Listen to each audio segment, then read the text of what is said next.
When last we left off, four of us were in Cinderfall. Nautilus wasn't quite with us yet, but they got some supplies and then heading out for Envathalora.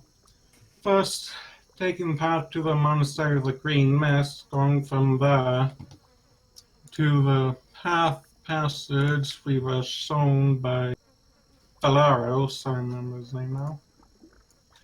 When we got there, his sister had been somewhat stabilized thanks to the efforts of Nautilus, our newest Triton,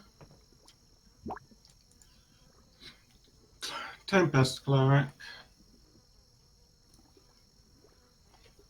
From there, based on what we've learned of the symptoms and how Nautilus has been able to stabilize Valeros's,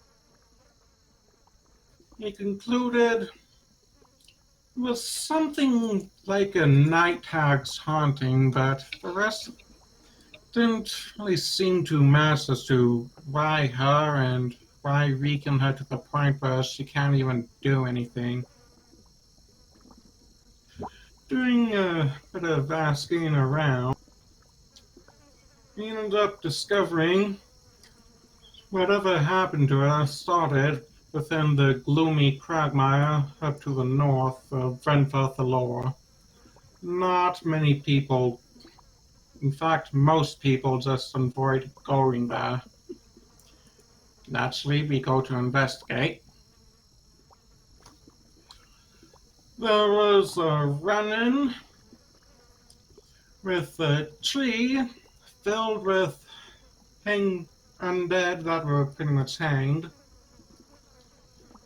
From there, we ended up attracting some more advanced undead, and I think one of those was a wight. A Anyway, ghast, not a wight, but a powerful undead nonetheless. yep. After that, more investigation showed us one path likely to somewhere important, but we were then distracted by a will-o-wisp taking the same green color that Valin has had some good experience with. It led us to a bunch of skeletons underwater where I got my circlet of blasting, and it also led to a shambling mound, and then the will-o-wisp attacked. But I believe shambling mound has been driven away, and the will-o-wisp is dead now. And I believe that's all. Correct. You also found a circle of blasting residing in the lake where you fought the Sumbling Mount. Yeah, that's like I said, I got my circlet of blast.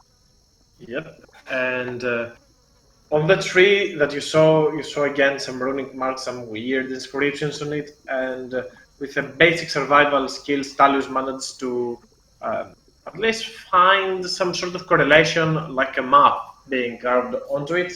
Though you did follow the wisp's path, you do now remember the different path that could take you to that point of interest, a landmark, a location, unsure of what its nature or its precedent is, probably something like a shrine, a temple even, something that exists in the northwestern part of the swamp, more to the west from where you guys are right now.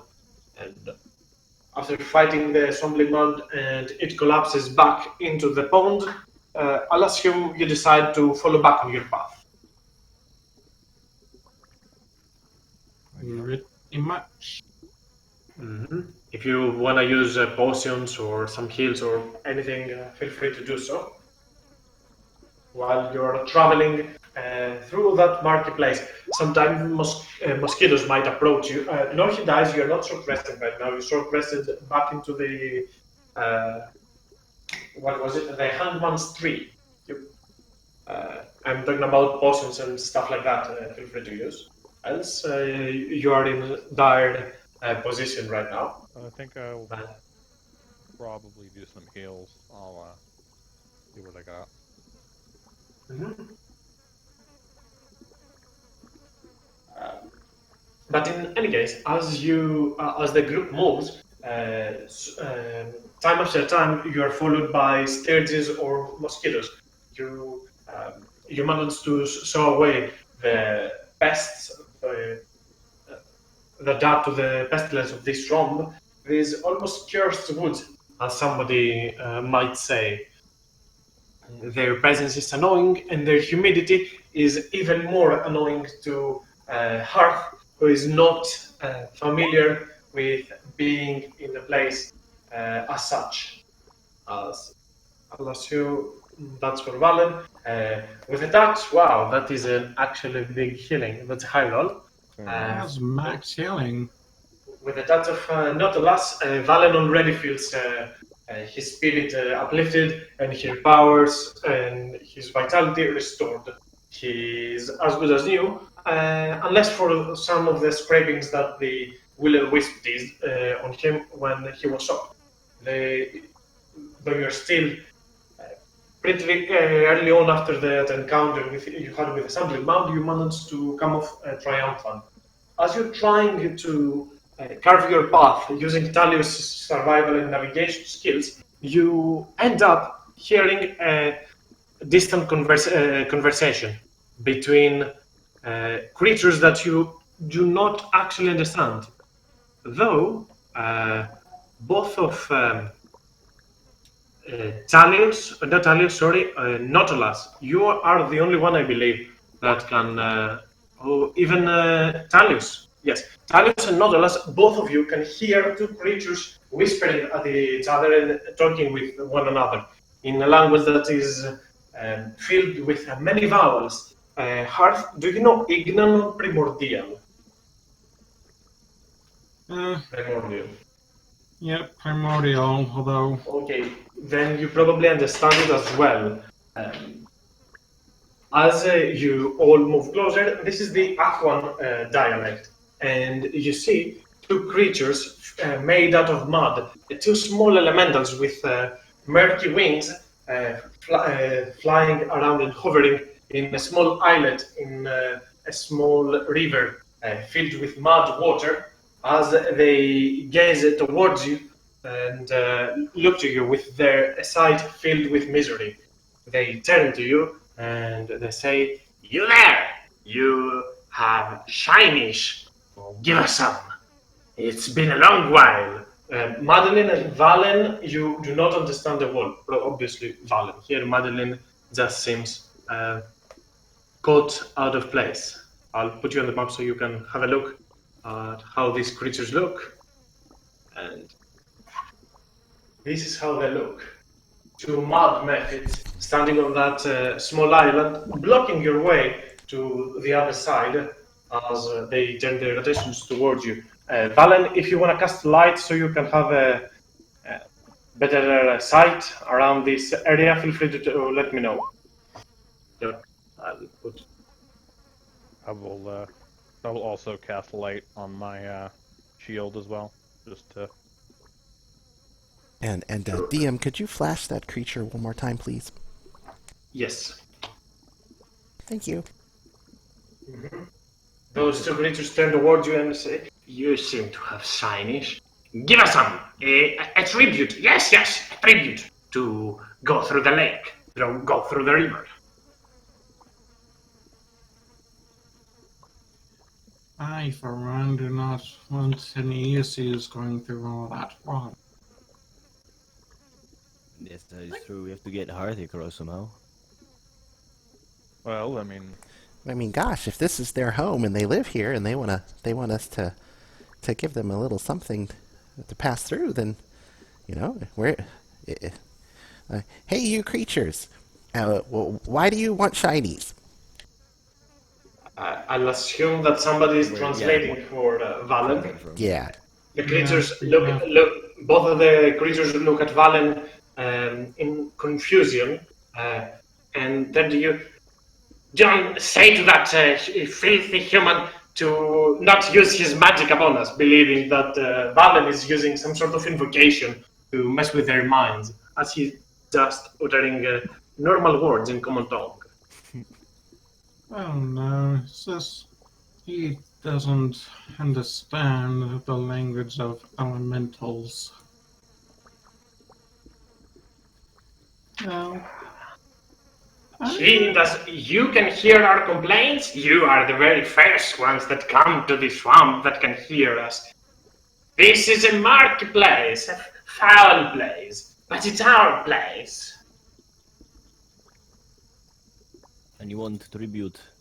Why? What are you gonna do with some coins or some shiny things? We like treasure. We may look hideous to you, but we like what we cannot have. But we enjoy this. Take your time. I actually have something that might do. A little something from my homeland within the plane of fire. Madeline turns towards Valen, then towards the other, in question, not knowing what is going on. Hearth, what do you take out? Okay, the far traveler background, I got a trinket from my homeland with 10 GP. I made it a gem from the plane of fire. Okay, that's actually. So it's a gem, right? Glittering gem, something like that. Yep. I'll assume that it has small cinders that spark inside it and then disappear, and then spark again, and then disperse. As you take that, oh, we like that. No. The one turns to the other. No, this looks like a fiery thing. We want this guy. This seems to understand us better. They kind of both point towards Talius. No, we like shiny things. We can get that and get more after.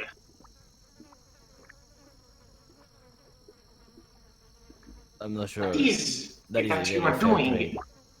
What is that you are doing in this murky swamps? We do not see your kind often, and those that trespass rarely do stand to listen to us complain.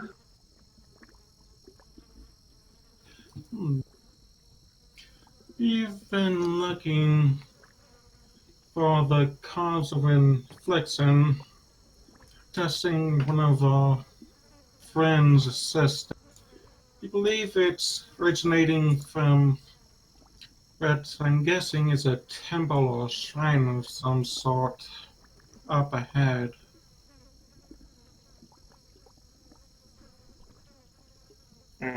I'll tell you what, you give me that shiny gem, I'll tell you if I know something, if I can help you.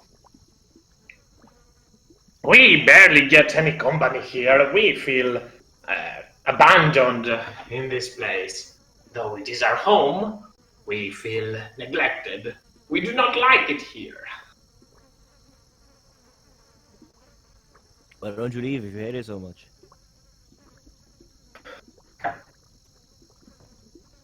This place is home. We cannot leave home. There is nowhere that is nice for. Not nice, this is very particular. There is nowhere that feels welcome for creatures such as us. You never know. You haven't seen the rest of the world. There's lots of places that could be, you could call home once again. That's why I'm out here traveling around, The world is my home now. Obviously, home is more home than anywhere else, but traveling is, it's enjoyable. Oh, please, do not try to sue us off. This is our place, and we like it, but we complained also about it. It is in our nature to do so. But a tribute, yes, a tribute is what we must have. We will help you find what you seek, after all.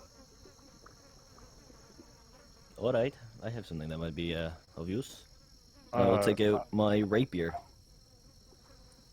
I I looked around for a moment, and I just I don't know what Talius is about to do with the rapier, but I motion him to lower it, and I'll take a crossbow bolt out of my out of a bag, Mm-hmm. and I'll hold it out to the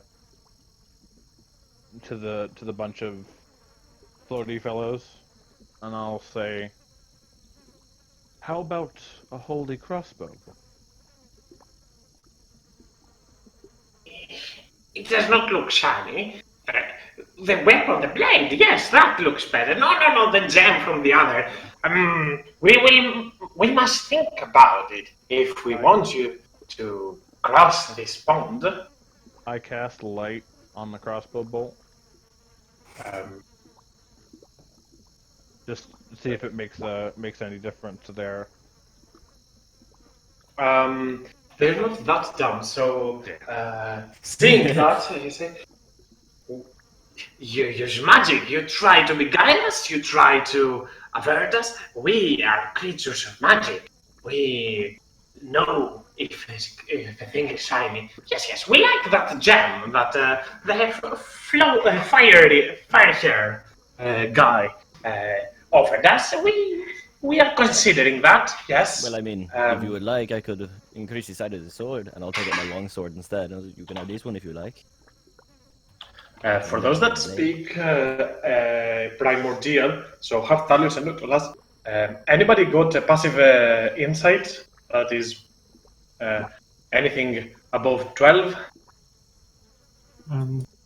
That's I mean, events Nope. that might not actually be 12 on the spot, then. I'm 14. Passive insight. Yes. Yes, that's 14. Okay. You get the idea that these creatures are not messing with you, but they are trying to keep you engaged as much as possible. They seem to be enjoying your company in their own sort of way. Poor guys. Look, my friends, we really must be get going. But I tell you what, I give you this sword now. You let us through. All will be well. That sounds like a fine deal, but please stand with us. We only want some attention. We want only new playthings. I really wish we could, but we have so many things to do. You know, it's a matter of time. We don't have much time left here as well. We have to get back. I do enjoy your company, though. You are two very enjoyable gentlemen. Make me a persuasion check, by the way. And Hart, go ahead. We may not have our origins within the same elemental planes, but there's plenty good as being able to talk primordial again. See, you're already polishing up your.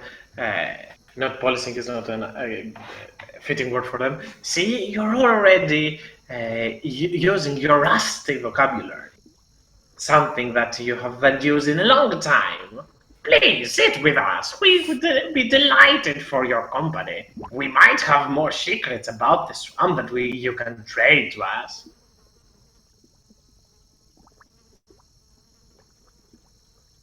Nobody likes us. Nobody enjoys our company. You seem to be trying to at least. Let us work together. Maybe this way we can get what every another wants. Nautilus will put the crossbow bolt back, and he realizes that this is probably not that trickery way is probably not to go about it. So he takes out 10 gold pieces in his hands, and he says, "Are these shiny enough?" Yes, yes, these and the gem, they seem shiny enough. We will allow you to pass this place. We will not harm you, and we will scare away the creatures that lurk in the water and would attack you or harm you or even devour you if you tried to cross it.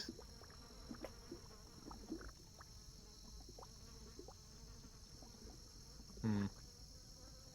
And one of those methods will start hovering above water, flying towards you at a slow pace. They are not that fast.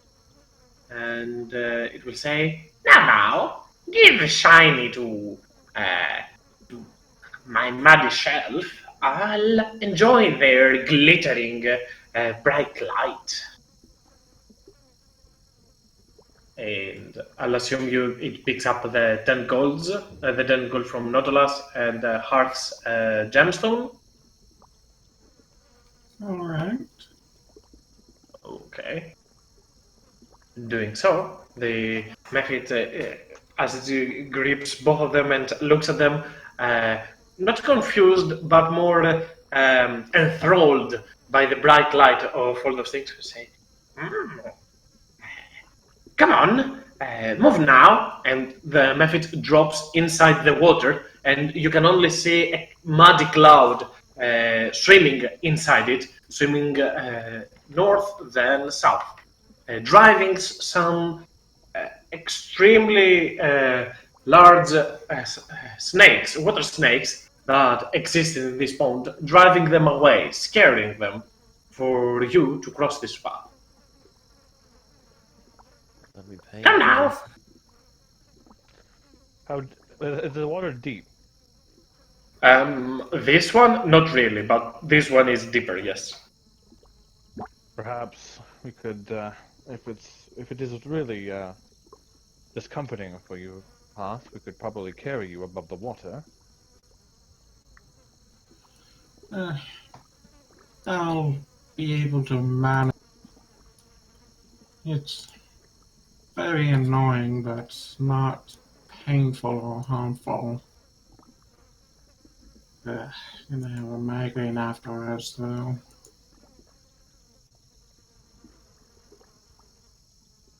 Well, I guess we shall go. I guess Maybe I'll so. start getting in the water and walking across. And you can continue your way. Not after you've reached halfway, the mud method will approach you and will grab Talius by hand, not grappling him, but more like touching him and trying to slow him down a little bit. Stay a little more.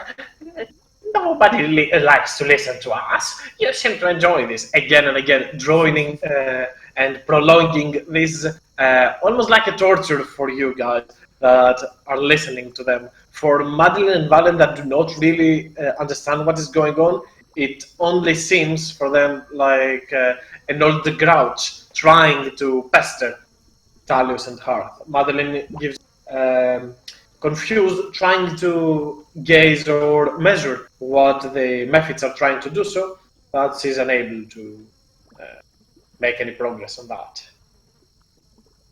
Don't worry, my friend. We have to come through this way anyway on the way back. We can just spend some more time then. And moving even further, Madeline starts swimming in the pond.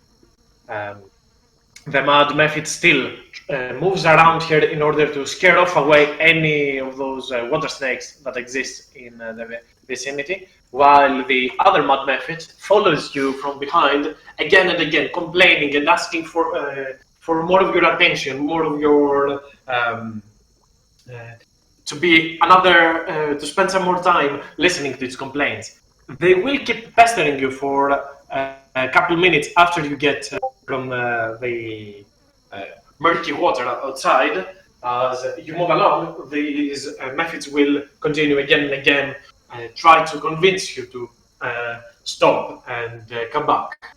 But you managed to push through. You have already bribed them enough, so they are not hostile against you. A little while after, both of the mud methods will turn back to their small isle, as their last words will be, "Come back anytime and give us more tribute. Yes, yes, we will be waiting here. There's no place we can go after all." Of course, we will be back very soon, my friends. Do not worry about it. Okay. Madeline seems to be logging in, so let's Oh, yeah, hold this. give her a small minute. Wow, those Talius, mud methods are a drag. Talius walks 5 feet. We're never coming back here again. Yeah, what if always those guys were annoying? We have to find another way through this place. I don't know. They seem kind of nice, like little muddy squirrels, kinda. But Trust me, my friend, they were a little bit more to handle. And gosh, I hate being all covered in mud. Do you think we're gonna keep going through mud and junk? probably is a good assumption. Yes. It's making my clothes right. horrible. That's why I have this little parlor trick. In fact, happily just snap my fingers and I'm clean. I'll do the same with everyone else. Hold on a second there, Hearth. I'm gonna try that. Yeah, that can make your clothes clean? Yep. Ha! Hearth, you keep teaching me things. If you already helped, my friends, oh, so get my clothes feel live again. Can you guys do this too? I can't do that yet. I can't do that. No.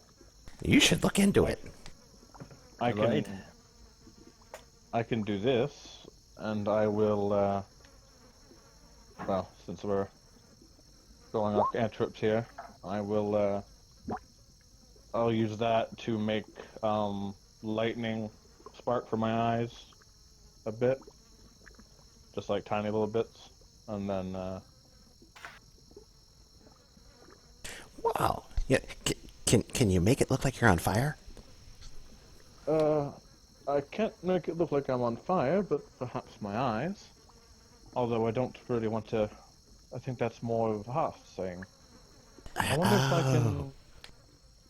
I don't think I can make his eyes look more fiery, but let's see.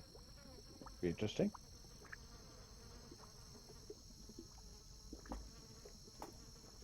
See, Hearth, we're never gonna pick up all of your tricks.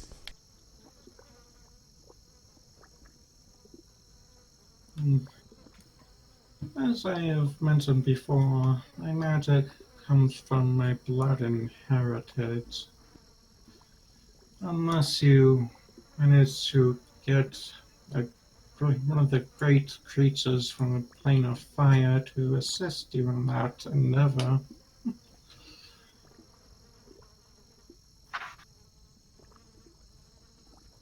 In terms of battle game talk, I don't know why why the Triton or the Sea Elves don't get access to the control water cantrip or whatever it is, if there is one. Yeah, I thought Tritons did. Yeah, I don't have it. I feel like that's the one thing that Tritons should have as a Yeah. cantrip. yeah, you get a fog cloud if I remember correctly. The first. Well, yeah, that's like a first level spell. Like I can't even do it as a party trick. I can't. It's a one time a day party trick. Yeah. I mean, the Genasi take the control the safe water thingy, though I Oh. don't think more could have the same feature. I guess because it would actually make sense for Tritons. But I guess. I mean, literally one of their class features says, control air and water. Like, Oh, yeah. you can cast Fog Cloud once per long rest and Gust of Wind. I guess my 5th level one is the better one, so I guess that's where it takes part. But Okay, so a quick recap for Madeline. As you probably seen through the text log, some other methods blocked your path and begged for your attention and for some sort of treasure. Nautilus and Hearth gave them some gems and some money, and while the methods tried to draw even more of your ire, complaining about their miserable state. You manage to move forward and get past them. Gotcha. Appreciate that. Oh, okay. Um, Moving forward, and as the night continues to fall upon you, Nautilus and Valen, both of them are lighting the way, using their magic to set the bright light on this foggy place, this dark place.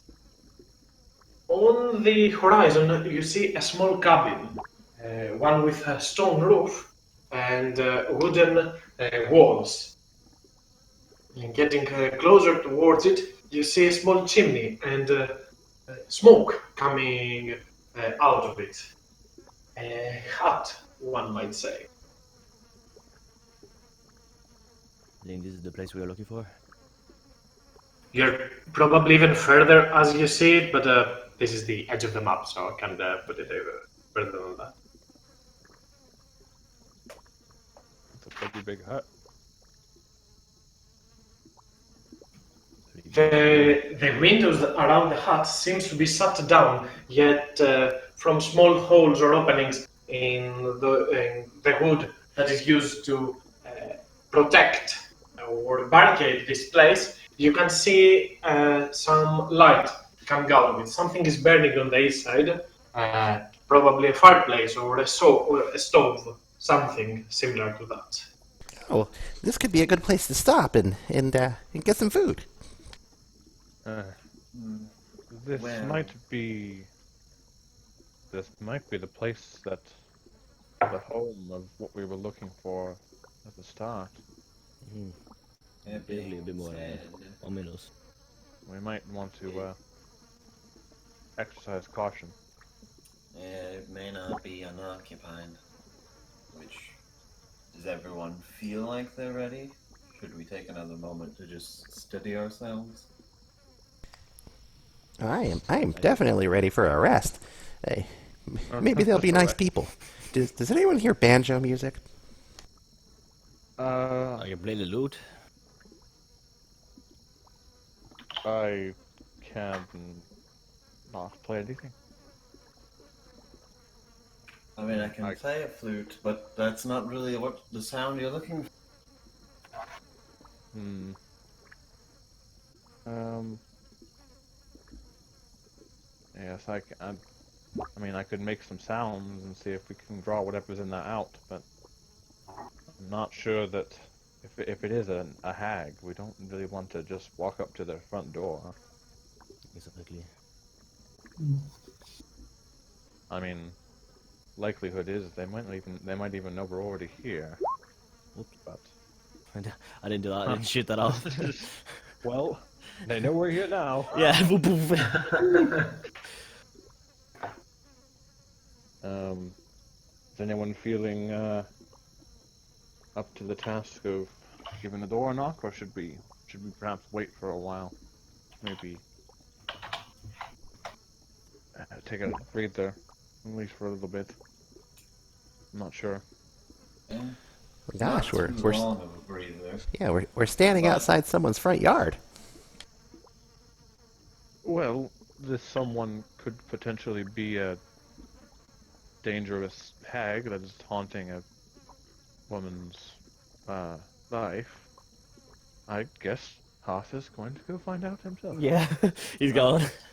And I'll come up. I'll follow up in the rear, Uh, sort of uh, to one side apart. So what does this hut building look like? Does it have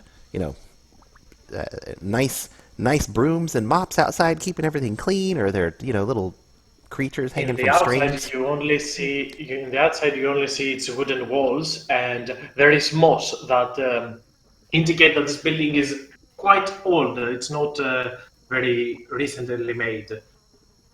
Is there a window in particular? Yes, but as I said, there are wooden barricades on those windows to shut or block whatever is inside or outside to take a look or take a peek on the outside. Oh, I could do something about that, but that might be a little bit loud. Hmm. Such potential. Are you going to knock, Hoth, or? Pretty much. Alright. We have your back. Okay, so Hearth, you knock on the door, and not long after, you hear someone moving on the inside, and then silence again. Somebody probably got scared or is reading something on the back end of this wall. You knock a second time, and after that, you hear a voice that shakes. Yes? Who's that? Oh, we are just a bunch of travelers hoping for a bit of shelter. I saw you.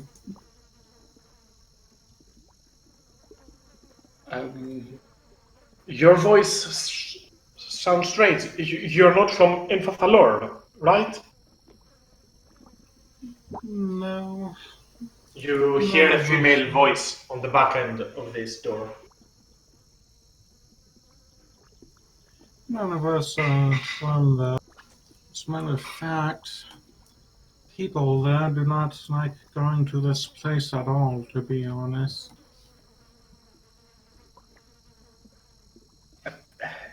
What are you doing outside? How many are you?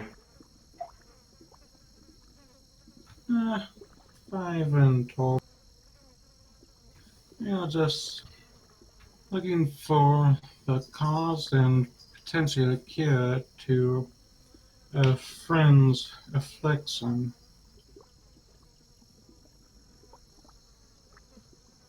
Uh, all right. And the door opens right after.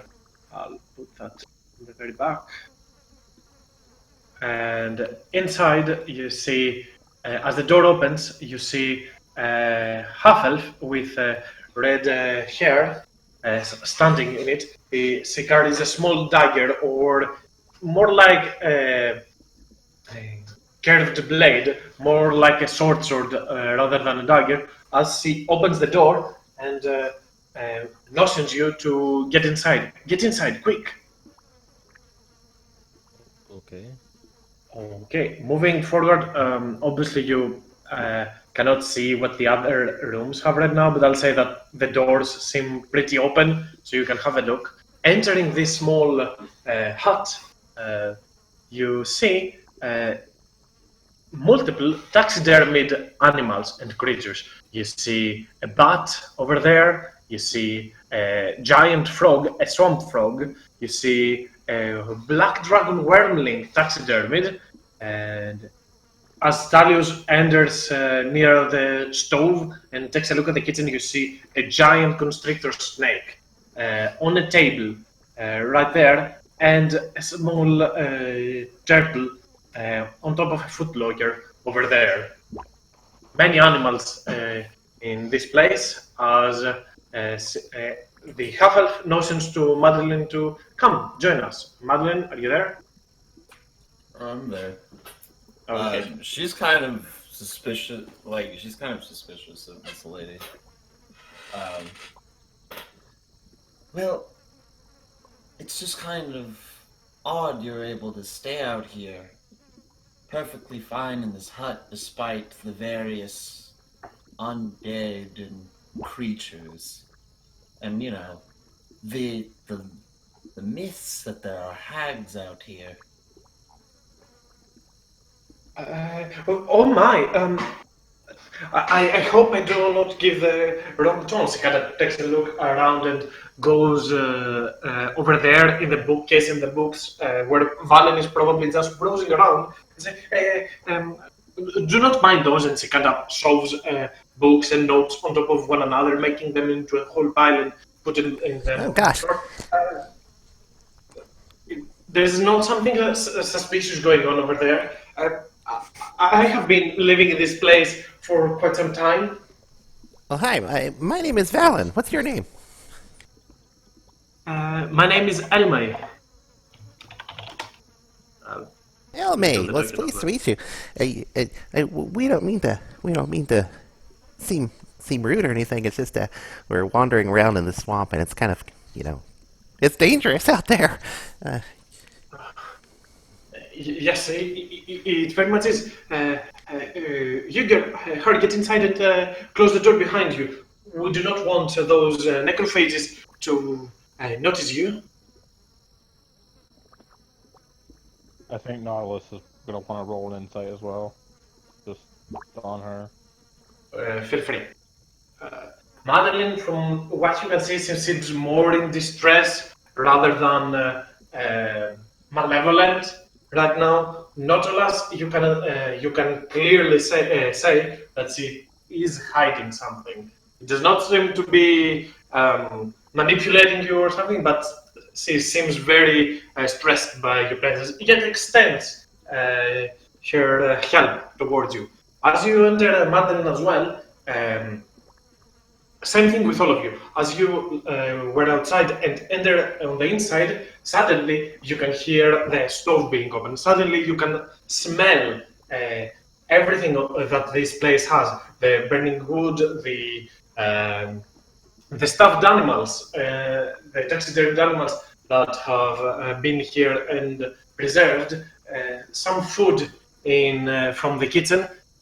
Things that you probably believe that you would smell from outside or hear at least.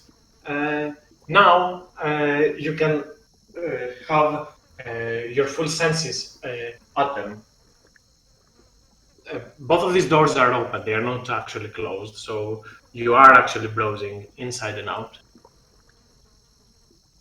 I'm gonna just go explore while she's talking. So, Looking around the house. that's my room, please. If you would mind, if you wouldn't mind. No, of course I do not mind. This beautiful room. All these things. Oh, you have a little tortoise up Oh, here. yes, do not be such a rude guest. What do you mean? I'm just having a look. I'm complimenting everything in our house. Yes, well, most of those were from the previous owner. I've only added a few quirks, small ones. And how did you get this place? It seemed quite odd that anyone would come out here, let alone decide to suddenly acquire a real estate out here. Are you a hunter? No. I have no connections with the Wood Elf Rangers or hunters of the village. Nor do you, right? I'll tilt my head and say, is it something with the rangers that is keeping you in this way? You seem a lot more jittery, or a lot more cautious. Are you here by yourself? Most of the time, yes, almost exclusively by myself. Nobody else really comes or goes. What are you doing in this swamp? She kind of takes a look around the room and she sees all of those exotic races. At the moment, and says, I would always thought my master's collection, the previous owner's collection, was quite exotic. But you are. You do look spectacular. Not that I would try anything similar to you. This is my work, but I didn't kill those. I found them dead.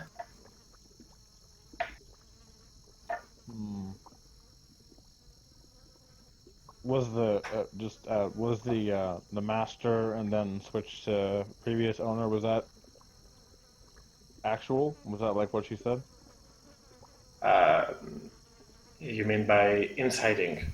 Yes. Was it like that little mess up in the words? Was that? Intentional or not. Yeah. Yeah. Everything is in quote unquote. Okay. Alright. So was that another insight check or? Sure. Roll me another. I'm okay with that. Aw. The same thing.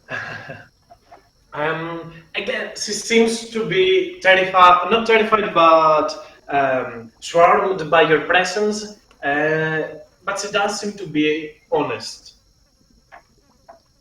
She's alarmed, but she's honest about it.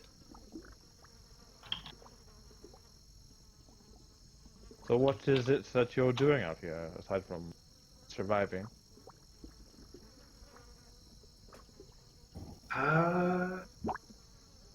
Not much. I study the ways of my former master. Yes, yes. He has, as you see, multiple books here, and I try to make a living with those stuffed animals, as some people say. It is quite intricate and time-consuming craft.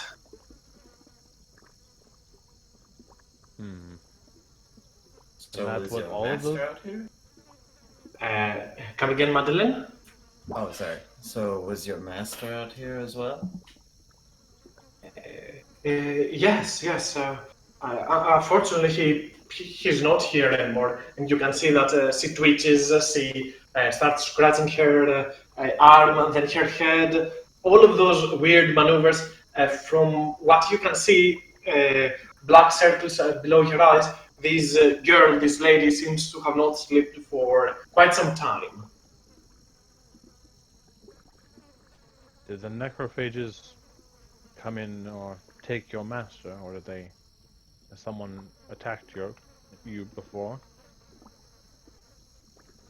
No, no. Well, near here, I don't know where exactly my master is. He is not here for sure, but he probably went out studying. Yes, yes. That's probably what he did. He goes for those big long walks. He's a scholar, a study of magic. What's your master's name? His name is Davavor. I'll write it down. His name is yes. That's my. I'm being a lousy owner. Let me make you something to eat. Yes, you must be starving from all that trip. Give me a minute. Oh, She goes in the kitchen. Fine. Go ahead. We have our own rations. No need to trouble yourself. It's hard enough in these trying times. Well, I'll fix you something really fast. Please go stand near the stove so you dry off. See, you're a little muddy. The place seems to be a little bit swamped. There is mud everywhere. There are trash. It's not very much tidied. So you being there with mud and all that doesn't really add or take from the state of this place.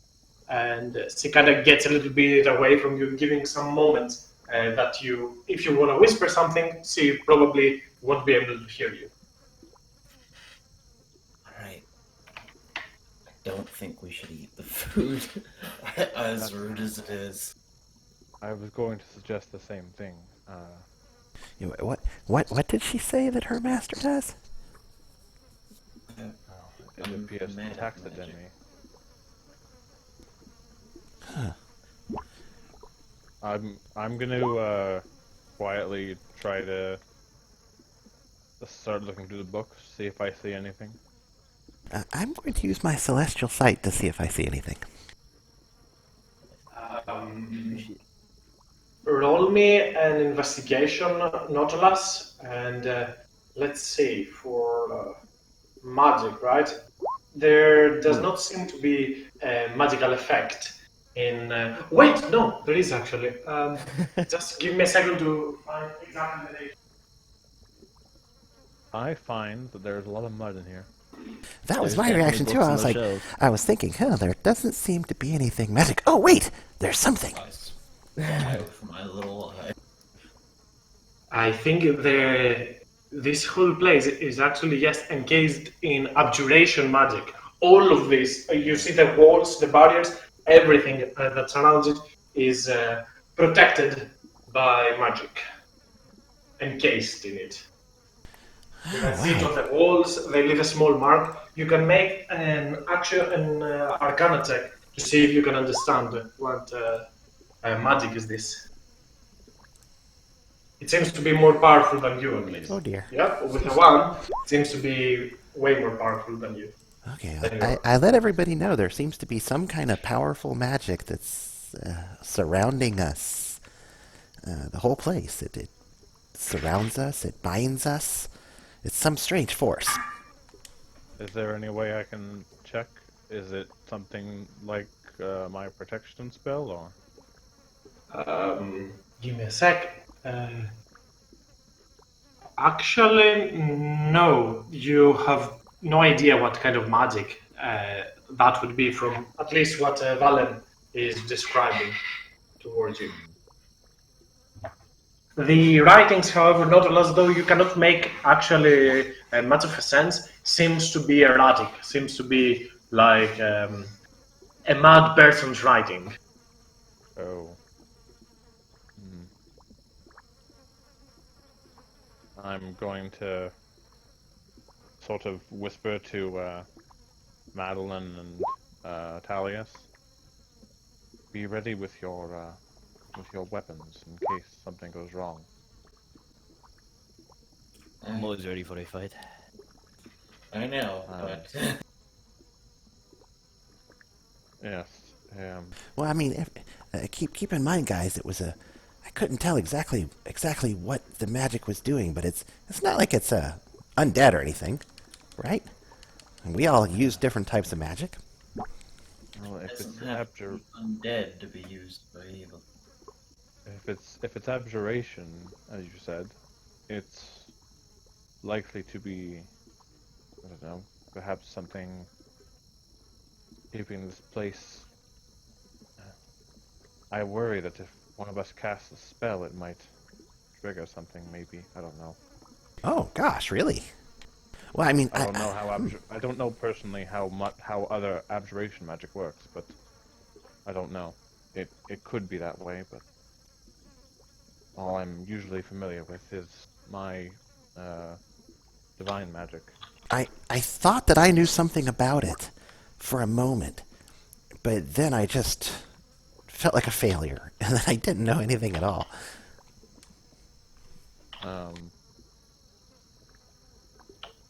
Yeah, I guess they can't make an Arcana check, even, so, I'm gonna...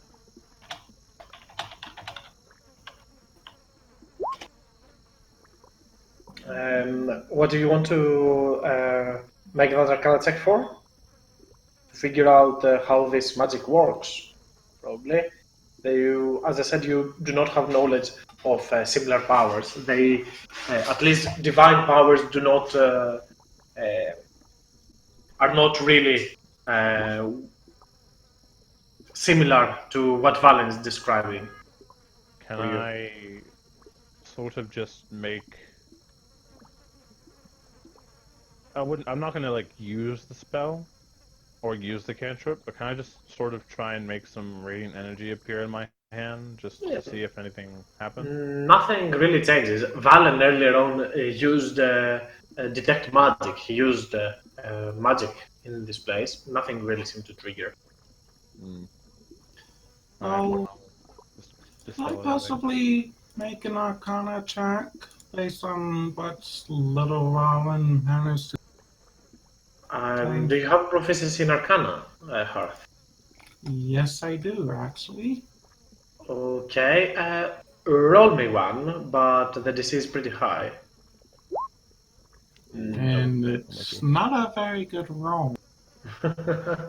You do not understand how this magic works. You have not heard similar magic, or at least not encountered it in your travels. After a little while, the half-elf girl returns to you with a dish that has some soup balls small ones, enough to preserve you for the night, and some sort of alcoholic beverage. Some water that is a little bit muddy, and some glasses have alcohol instead. She leaves this in the table. Here, help yourselves if you can. At this point, a thudding noise, a loud thud sound, and you can all hear that sound coming from below. As she will uh, ignore that sound. That was I've a rat infestation down below. Nothing to worry.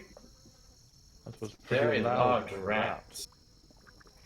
With the big rats, I have a well downstairs, and from time to time, pests. Uh, If I go can. up. Sure. I know we're making these like crazy, but I mean, everything that she says is under scrutiny, right? Everything that she says sounds both horrible and wow, you're all rolling pretty low. Uh, she does not seem to be quote unquote lying. She more seems to be trying to divert your attention from it. Not much because he is hiding something or similar. While that's Well, going if on, I'm gonna run it, like, I guess just walk into the kitchen nonchalantly and just have a look around, see what's going on. Well, the rat Catch my infested. attention. We can take care of it Can I- for you. Question. So one by one. So I'll do Madeline first, then I'll go for what Hearth wants to ask. So Madeline, go ahead. Sorry about that. She'll kind of like pipe up a bit and be like, "Well, we do specialize in taking care of pests, you could say. If it is really a giant rat issue, surely it would be kind of us strapping adventurers to take care of it for you for your hospitality. After all, wouldn't you want that rat problem taken care of?" Roll me persuasion, and I will answer you shortly. Hearth, what did you want to ask? I was asking if I could actually use a cook's utensils check to see if the food has been messed with or poisoned. Okay, I'll assume that would be an investigation with your cook's utensils. So roll me an intelligence check with cook's utensils. Or a wisdom, either of your choice. You can go for quote unquote survival check of those, or so yeah. You add your proficiency and either your intelligence or your wisdom. Okay. Sorry, I meant to roll that with intelligence. It'll be round higher, so 13. Okay. They do not seem to be poisoned. There is a little bit mud in the water, but nothing suspicious, at least from your point of view. As Madeline proposes to Elmai that you help her with her infestation, um, uh, there's really not much need. I'll just go clean them up by the morning. Yes, do not worry about them. It seems to be not that big of a deal.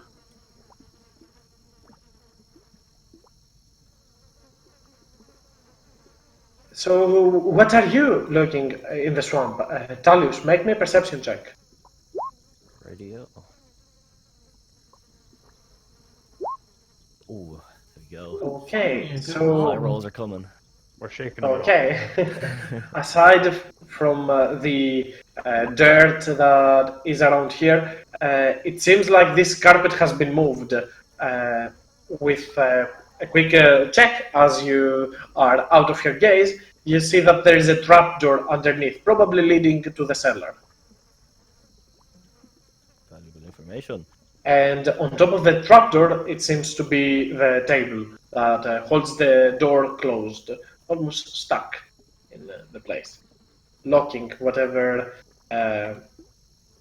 whoever wants to go below probably will have to move that table, and vice versa. Saying that, she will turn her attention towards you, repeating her question. So, what are you doing in this swamp? Oh, we're just a group of treasure hunters. Not looking for anything in particular. More just scrounging around to see what we can find. You know, it's always in these dark places you find the most interesting items. Make me that deception check, I guess. Come on! Even after shaking him out, yikes. I believe Valen stole all the good luck for last session, and now you're cursed with bad luck. Yeah. He hoarded all of it. Just wait for the end of the arc. Don't worry, it worked for me. Yeah, we've seen that happening before. It's a good thing it happens on social roles. Valen, you said you are trying or browsing through the books in the meanwhile, something like that. Yes, just kind of glancing.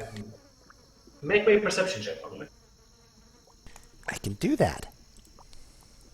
Mm-hmm. I can continue the trend. You could try. God, 8. Hard you clean up I a can't little bit read from anymore. the- I forgot how to they read. start picking up. Valen, there are some notes, or at least about the history of the swamp, but their pages have been turned off. Some of them have writing upon them, and it's erratic and it's kind of weird. And you don't want to draw your attention that much, so you do not really find much information in it. As Madeline tries to deceive Elmai for asking about your whereabouts. She's like, really, there are not many treasures in the swamp, but you probably know that already. Cicada spots mud on the hands of Hart or Talius, saying, oh no, you cleaned yourselves. On your boots, at least, and say, so you came from Falora, I'll assume, right? How are the news over there? We're not from there. We passed through there on our way here, though. Yeah, we're actually on a mission to help people. Alme, we like to help people because sometimes, there might be someone that you love or someone that you're looking for, and they're having a problem. They could be under a curse or they could just be sad.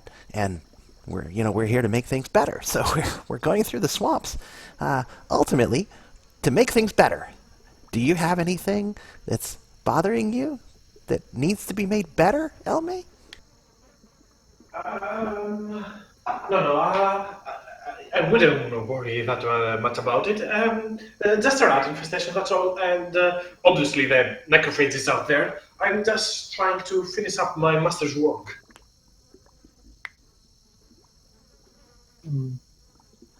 I try not to go out of the swamp for a couple last days. I haven't seen many people or any. I have never seen anyone from Infathalor for quite a while, actually.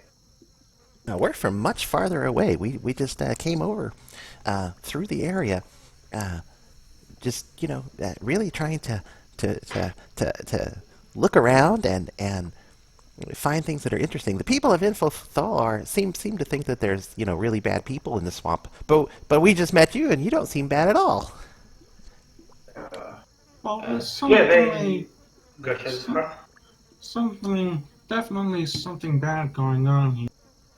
Especially going by some writings we've uncovered. Gonna see if she... The carved trees and similar. Yes, I've seen those.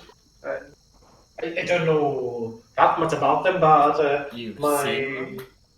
yes, my mentor used to study them. That I'm going to say these 3 lines and looking at her for a reaction.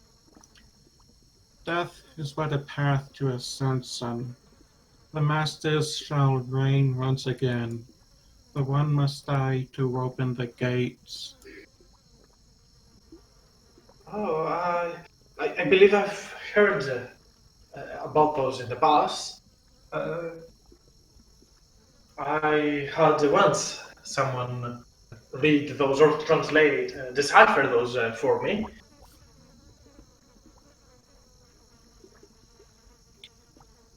Rather odd and ominous. I'm worried about these masters and the gates. Skada gulps a little bit. Continue say, well, the woods and the swamp is actually pretty terrifying. So whatever you find there seems to be filled with a sense of dread, right? Skada turns her attention towards Madeline. Don't worry about the mess over there with the books. I'm gonna pick them up so they don't bother you. And she goes over there where the first pack of stacks and books that she left, and she picks them up and say, "No worry, I'll remove them from here." And she is gonna go and put them back into her own bedroom. Giving Elme, is for you. Oh, is go ahead. this frog poisonous? Was this giant frog? Is this a poisonous frog? If I touch it, will I be poisoned? Not now. When she was, when it was, not she. That was my mistake, not Almai's. When it was an animal, an alive one, then yes, it probably would poison you. But not now. It has been scraped off and taken care of.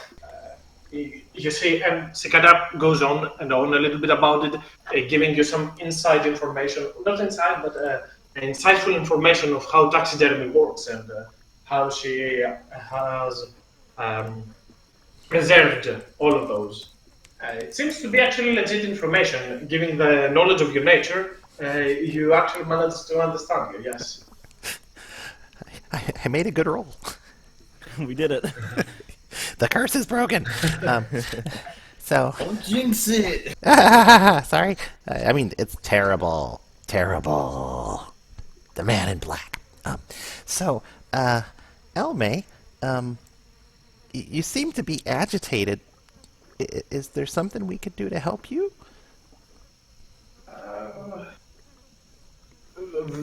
These are spooky places.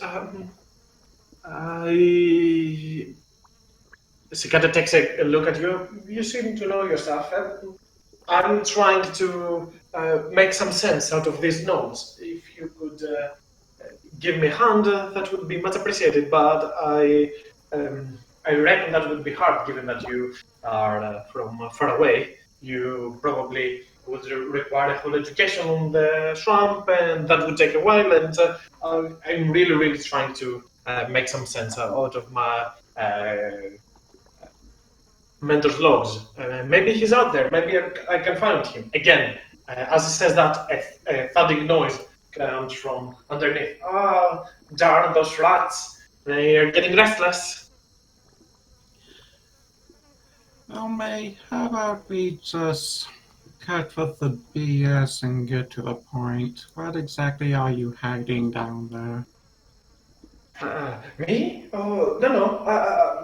Not hiding. As I said, there are rats, and I was downstairs. Is actually my workshop. I was making a big taxidermied crocodile, but not much aside of that. Elme, rats don't thud.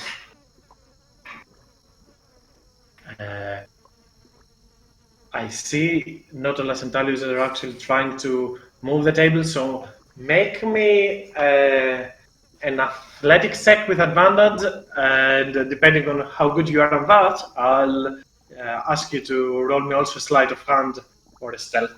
Same thing. Are we 16 doing one is- or?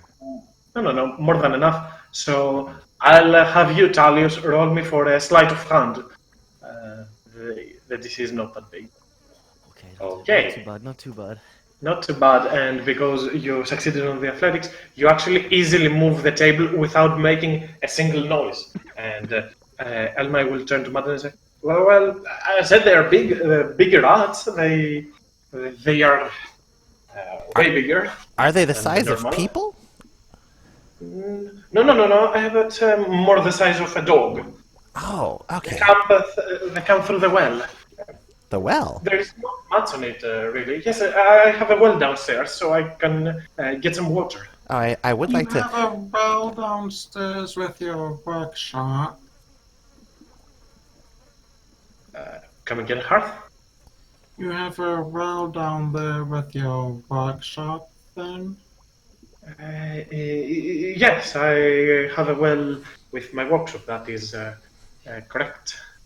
Valen is very carefully making sure that Elme she could always go back into her bedroom, but Valen and Madeline are standing in just such a way that she couldn't get back out into the main room unless she jumped the frog. Or the frog jumped. Or the frog Oh, jumped. the frog jump. At this point, I use control flames to make the stove just shine a whole much brighter and give her some scary shadows as he's speaking. Like I said, cut the BS and tell us what you're trying to hide down there.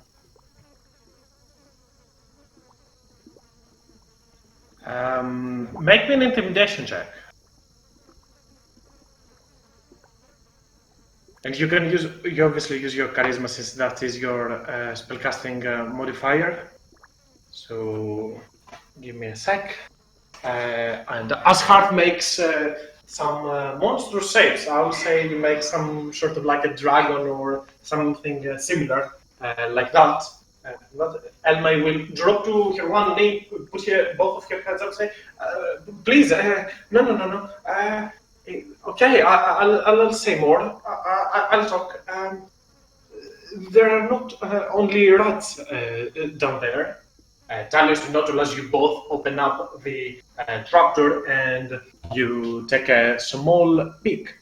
Underneath, you see light coming from underneath, a small torch emanating, and a closed door.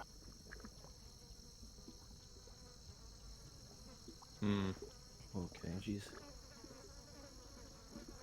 I don't. If you want to go first, you might be able to get down there quieter than I can. Although good, if my Alan friend. keeps, I'm if going Alan already. keeps talking, oh, I'm always for adventure, so I'm going straight down. Okay, you're make me a thinking stealth check, by the way. Hop, skip, and a jump. Pop. Oh, that's bad. Oh, that's bad This is actually. supposed to be what I'm good at now. But so as Look at- Talis goes underneath, a wooden part of the stair breaks, and you all, Val and Hart, Madeline, you all hear the noise coming from where Nautilus is. Elma will turn her attention towards them. No. Tell your friend to come back. Do not open the door. Talius, you do not What hear door? that. Okay, I don't hear anything. Okay. What door do you mean?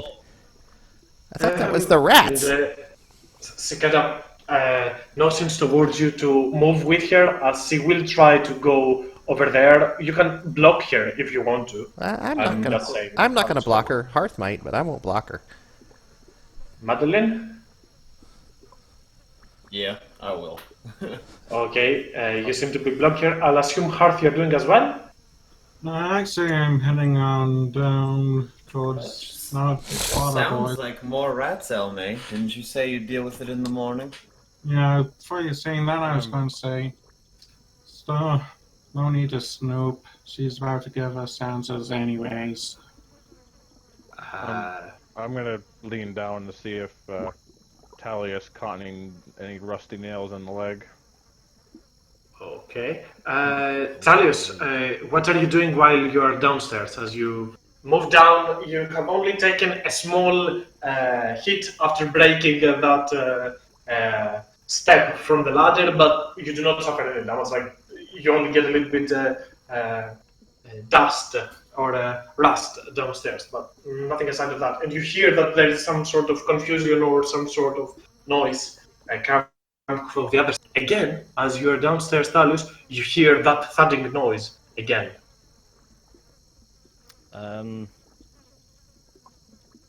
The door. I presume this is a door here. Is it like Yes.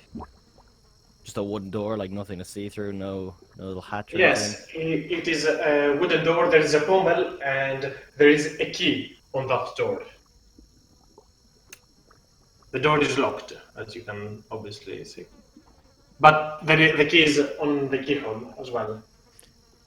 Didn't I tell down Nautilus and Talius to, because she's about to give answers when you... Yeah, you said that. I'm just giving Talius a little bit of quote-unquote head start.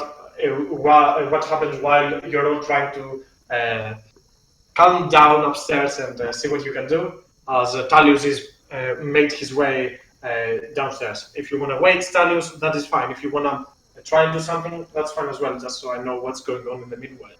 I didn't hear anything upstairs though, did I? You heard that there is some sort of talking and rust movement, like people are running, people are moving way faster. The conversation seems to have taken a bolster up in the volume. There's probably some sort of arguing going on. I'll wait then. If I heard things are going a bit like Okay. crazy, So I'll take a second. you'll wait. Elma will say, okay, tell your friend to not open the door, and we can discuss this. As he's trying to be as careful as he can. I'll lean down and I'll say to Talius to come upstairs. We'll have a discussion first. Sorry with me. Go back up. Okay. Talius returns, and he'll say, just close the trapdoor, and I'll talk. You know, it's quite rude intruding to other people's places and picking on their. You know, Rooms. she's right. I'm a little bit disappointed, guys. We're just having a conversation. I'm just having a look around at the house. I did nothing wrong. I didn't steal anything or anything. There is actually something else down below. Not only rats.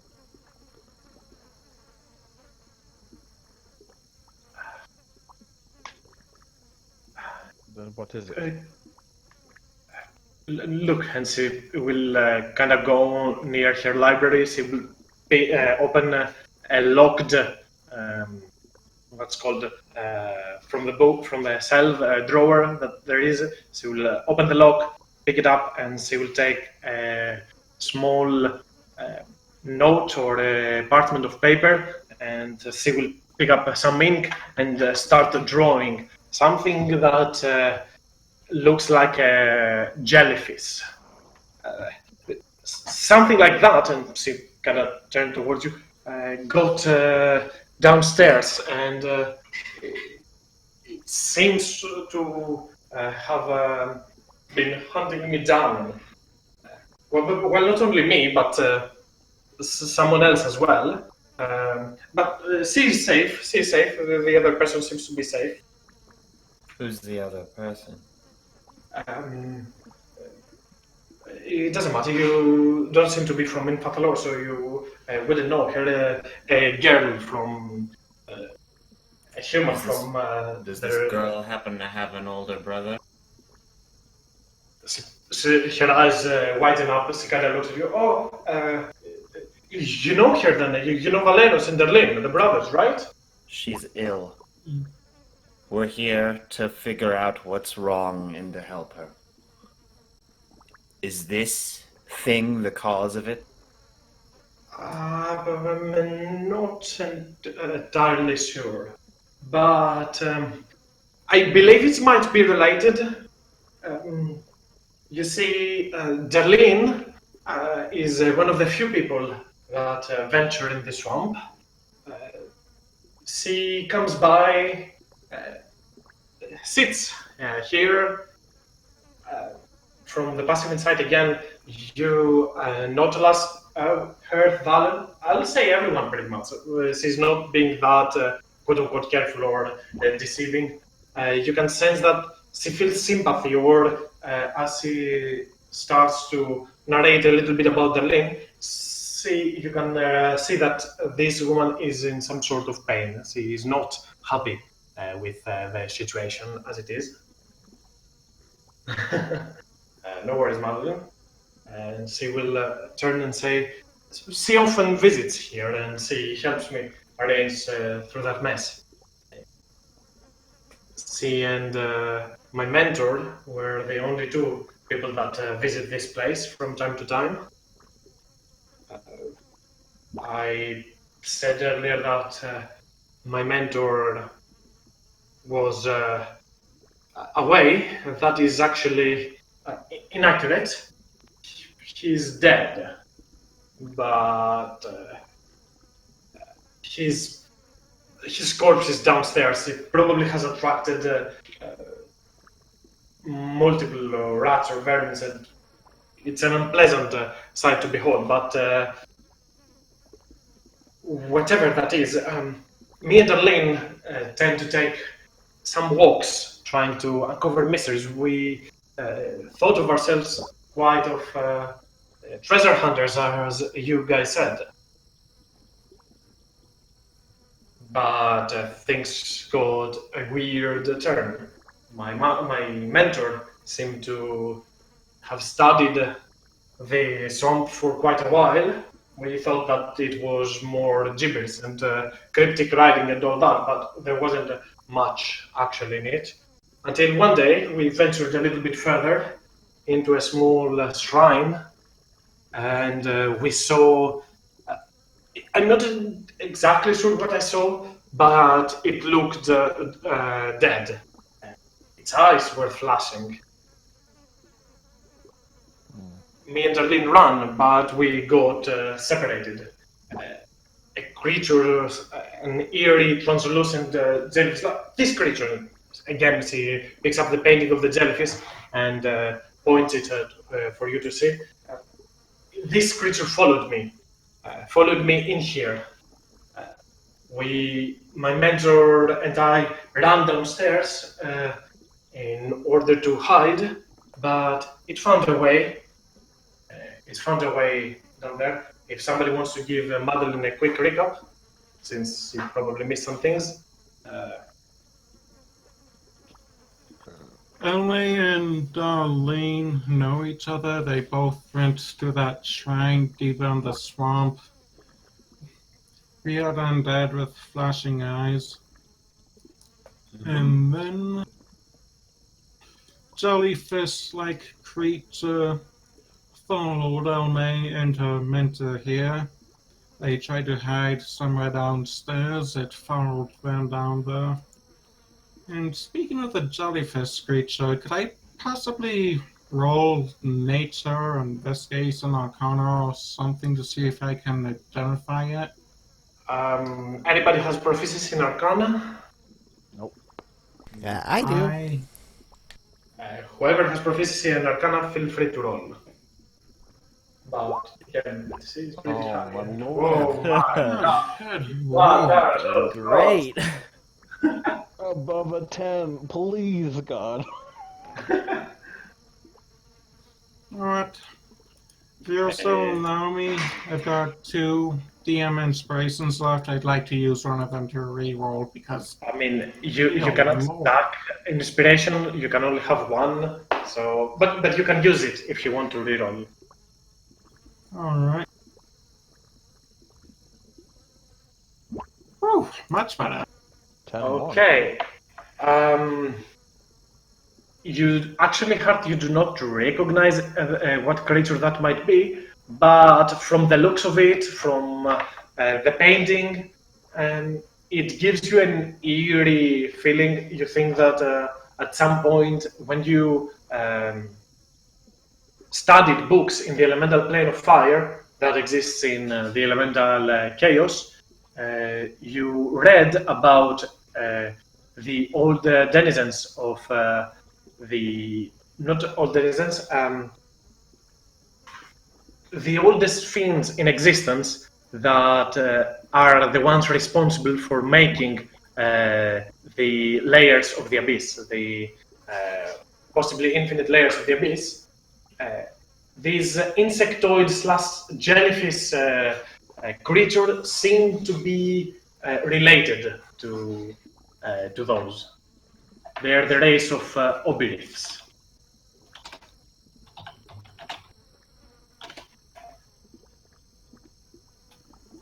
Good lord. Those are old fiends.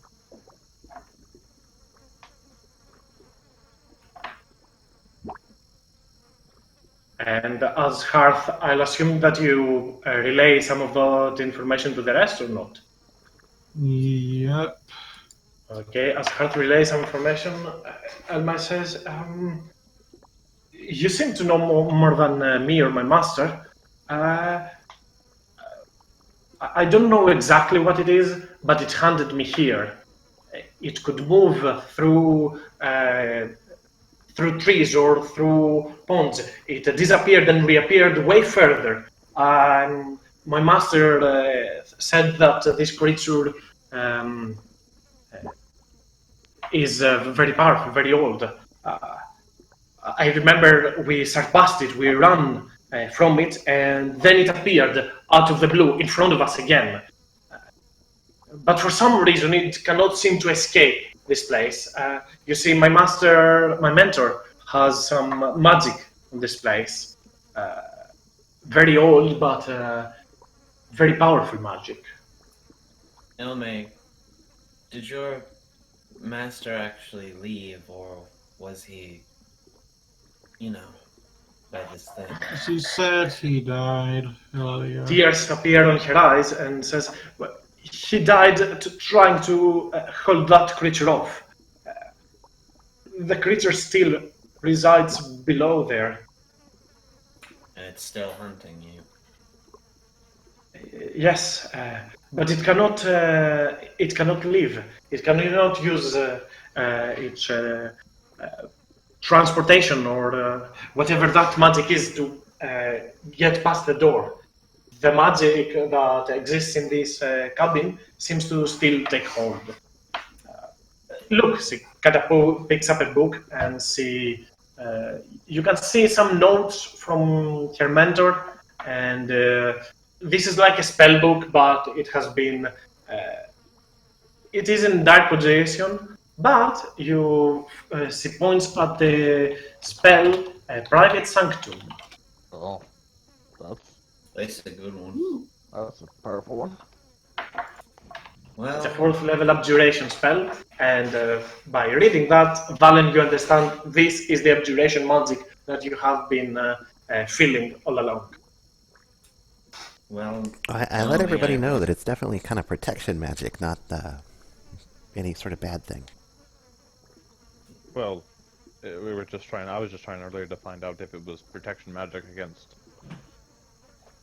offensive teleportation or offensive magic, but. While inside the area of this spell, creatures cannot use teleportation or planar magic to leave this place. Well, Oh, sorry. Didn't mean to interrupt. as long as this thing is potentially still alive, that it could be affecting the lady in town. If this continues to go on, she could die. We need to go down there and we need to deal with this. Madeline's gonna kind of like get on her knees a bit, like before Elme, and she's just like, I'd like to apologize. I know it's hard to say these things. I know what it's like to lose someone and to be afraid of the cause.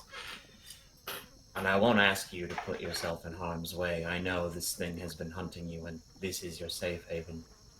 But I ask that you at least let us, perhaps after some rest, and she'll look at everyone, just so we don't go in there as tired as we are, but that you let us at least attempt to deal with it.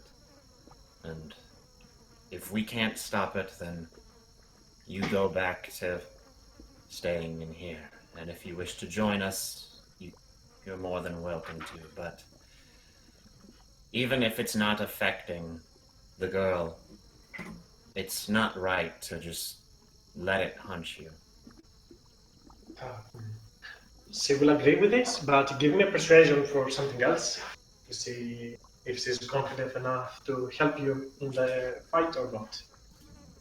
Okay, you kind of seem to be raising her spirit, and you see tears again pop up in her eyes. And she'll say, "Thank you." She goes for a hug, grabbing you as she is hugging a loved one, a very close person. Madeline, you are unsure how to react to this as you turn your eyes to the rest of the group as she's hugging and crying on your shoulder right now, letting her emotions flood her. And after a while, as you all sit awkwardly in silence, she stops and says, I needed to hear that.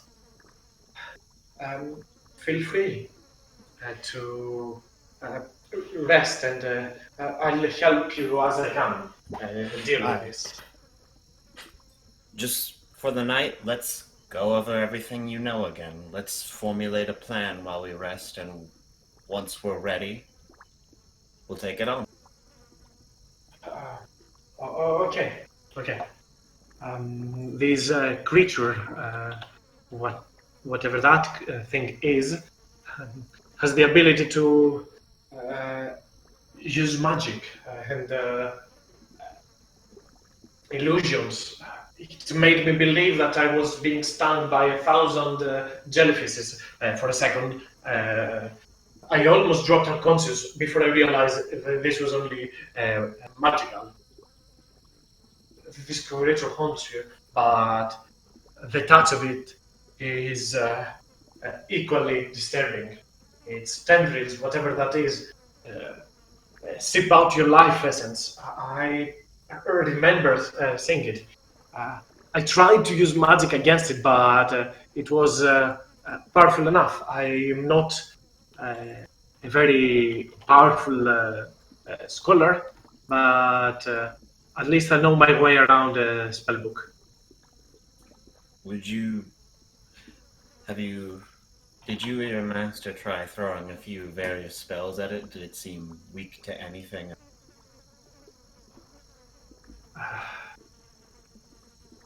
I do not really recall.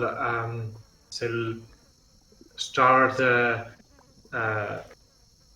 trying to put her mind into good use, but you see that she's in not exactly the best state to be pushing through or trying to remember information. So say, I tried to burn it, but it didn't really harm it. It was powerful enough to move and managed to resist my spells with great ease. Gotcha.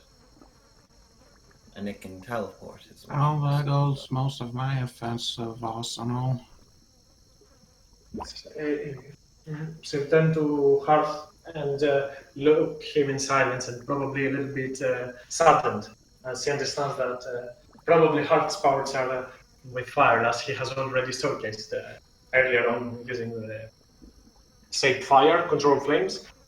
So he'll turn towards you, then Madeline will say, not down there, not as long as it's within those walls of this cabin, she cannot use her teleportation magic. But if it manages to escape, then I don't know what's going to happen. Alright, so it seems that maybe our best plan of attack is to first restrain it for a bit and then go at it. Luckily, I'm pretty decent at that. Well, as long as we keep it inside the walls of this house, it cannot leave by teleportation. So perhaps we keep the fight to the basement level. Right. There is something else. I tried to go downstairs, to try to get a good look if it left. What I saw still haunts me. My master, his flesh was had already lost its color and its vivid nature. And he looked at me with eyes that I've never seen before, eyes from beyond the grave. Whatever it did to him, she clearly was not in his mind. After that, I ran and locked the door. The only other one that approached this place was Elven Hunter. So it can make thralls. I asked him to take care of it if he could, and he never returned. I I don't know if he's dead down there. This happened a couple days ago. So it's very possible that it also has two thralls on its side. Maybe. At least that's what I believe. That's why I didn't want to tell you and ask you to do the same. I've already sent one man after it and a powerful hunter, and it still collapsed. I understand. So that means it's even more pertinent we don't fail this. But we won't. But alright, it seems that it itself seems to be resistant to fire, but forgive me for saying this, but Hearth, it seems like you might be the best equipped to deal with these thralls. Undead don't like flame, and I know you're really good at that. Alright. That's something I can handle. And I'll try to restrain it like I did the swamp creature. I think I can try and hit it with radiant magic. Maybe I can attempt to command it to stay, or at least not fight back against your... Whatever the case might be, I believe we can wait until you've gotten some proper rest. Alright. Yes, please. Oh, You can use my room if you want to sleep, or the floor here if you've got some bedrolls. Feel free. appreciate it. I'm Val- placing down my bedroll right next to the stove or fireplace. It's like a puppy. I am going to place my bedroll as probably far as possible away from the fire. Madeline, what did you want to ask? Just want to talk first. Okay, as Madeline goes near Valen and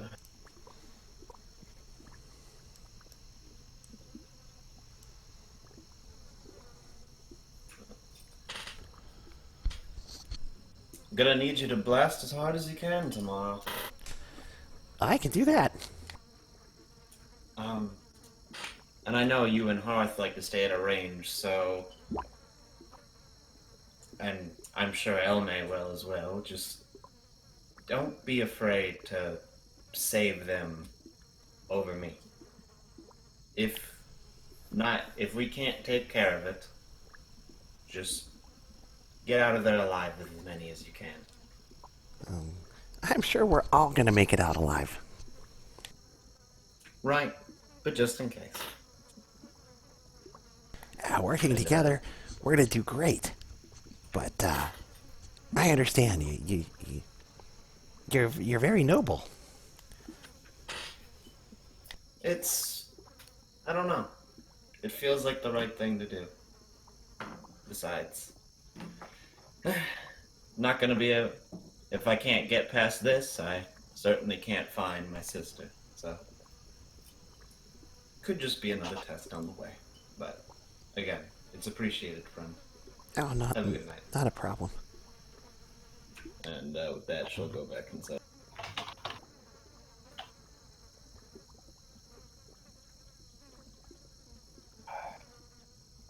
I'll assume that you turn in for the night, all of you, Yeah. trying to get some sleep. Yep. Most of you have a good night's sleep. some of you might be feel a little bit restless. Those that are particularly not used to sleep in the ground and the floor on a bedroll, I'll assume will be a little bit restless.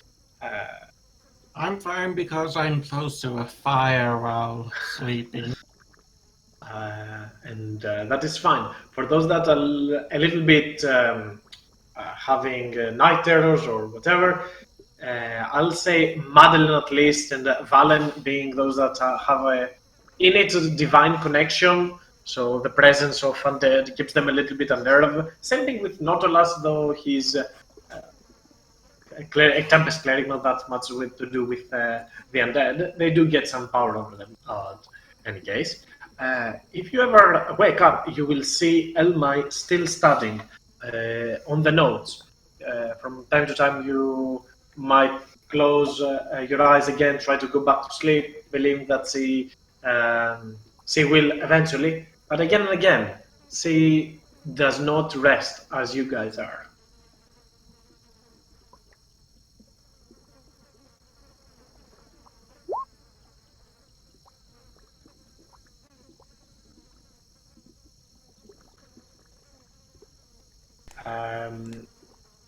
What do you mean by to Just because steady yourself? it makes it sound like I'm restless, so like I feel like she would take a moment to like gather her thoughts and like a prayer to just Oh, calm down. sure. I mean, don't make me there is no need to make that check. But in general, as you find yourself restless, you try to calm down a little bit. Try to feel your innate connection with the divine, the power that gives you your magical abilities, your divine magic, whatever that connection might be. Um, and it keeps you from batting more, having that restless night or waking up again and again. But in those times that you did woke up, you saw Elmay studying.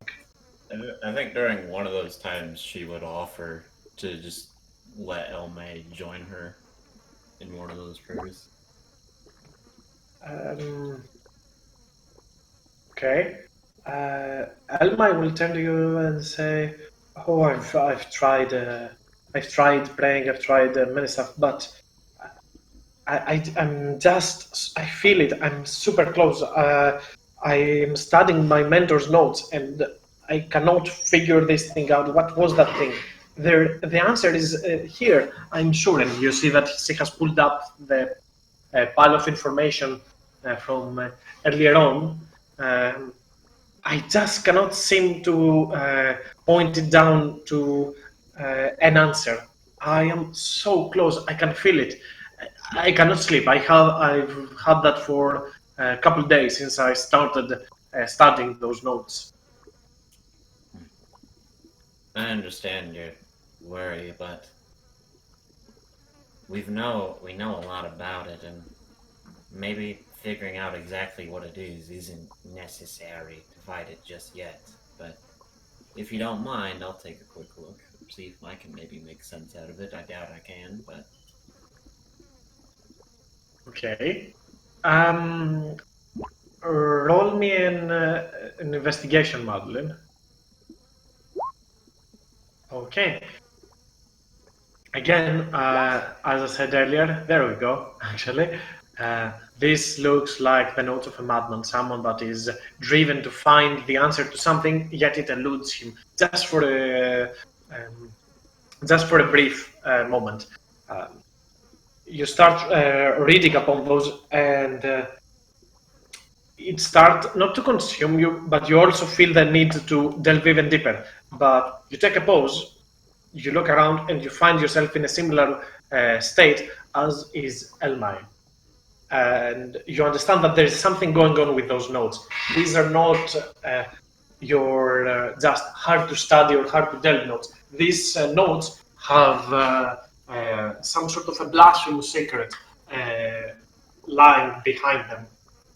These texts seem to have some connection with vile practitioners and dark mysteries.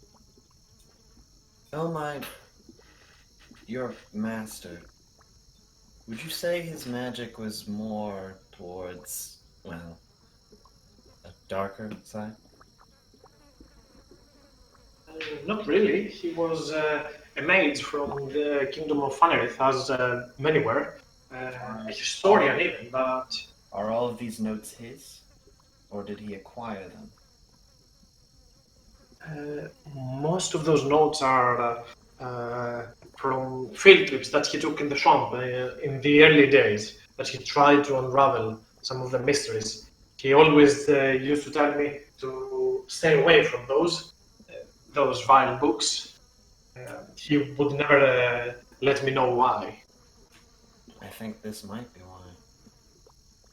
You look a little tired. Elma, I understand your concern, but... And she'll put a bit of a hand on her shoulder. Right now, just focus on getting some sleep. Once we've taken care of this, once this thing has stopped hunting you, you don't have to panic and you can read these a lot more clearly. Alright? Madeline, roll me an insight check. An insight? Yes. Okay, she will respond, and I'll translate that insight later on. She'll say, I know I have to sleep, I know I have to rest, but there is something there hidden, something that remains secret to me, and I'm so close to finding out that answer. It keeps me alive. Madeline, you sense from how she's talking, this is not how a normal person responds to situations like this. You get the feeling that something is not manipulating her, but messing with her. Oh man. You gotta put him down. I know you want to find out the secret, but maybe that's why he doesn't want you to look at these books. Maybe there is no secret to find. Maybe these books just exist to torment you. And maybe that's why he wanted you to stay away from it. Who knows? Maybe these books are similar to that thing down there. You don't have to keep living in this nightmare. Just tomorrow, we're gonna take care of it. So you believe these notes are cursed? Maybe. Maybe they're not. But they're obviously not helping you at this point. Right? I'll try. I'll try my best to keep my mind occupied on something else. Maybe resting rather than those. After that, Elma will try to get some sleep. She will not actually sleep very well, but she will at least try to. Anything else that you would like to do, Madeline, while you are, I guess, still away? She'll just ensure that Elma goes to her room and goes into her bed before going back to sleep. Okay, so you have all long rested. Not alas, you're the only one that. Oh, and Madeline, you both prepare spells if you want to prepare new ones. It is up to you. It's bright morning, and as the light of the day pierces through this boggy swamp, this gloomy place, and you can see dim light coming from outside.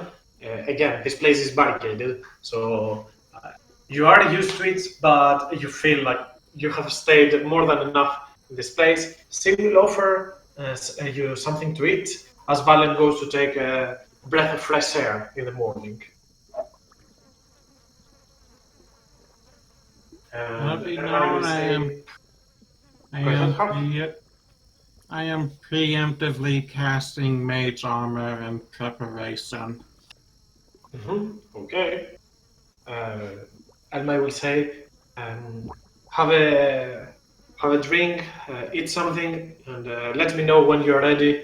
And one way or another, this ends now.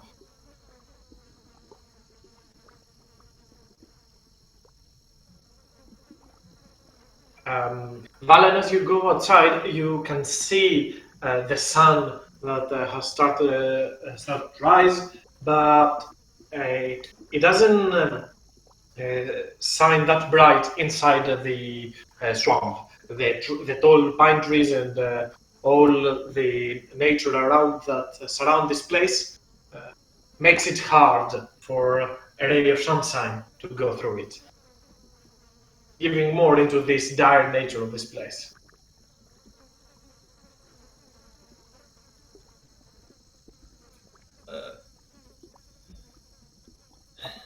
All right.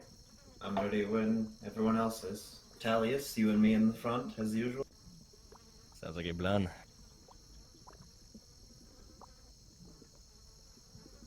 Anybody wants to do something else before you move down in the basement? I'm all good. I'll probably tidy up the kitchen with prestidigitation. Just a little goodwill measure. Oh, I see.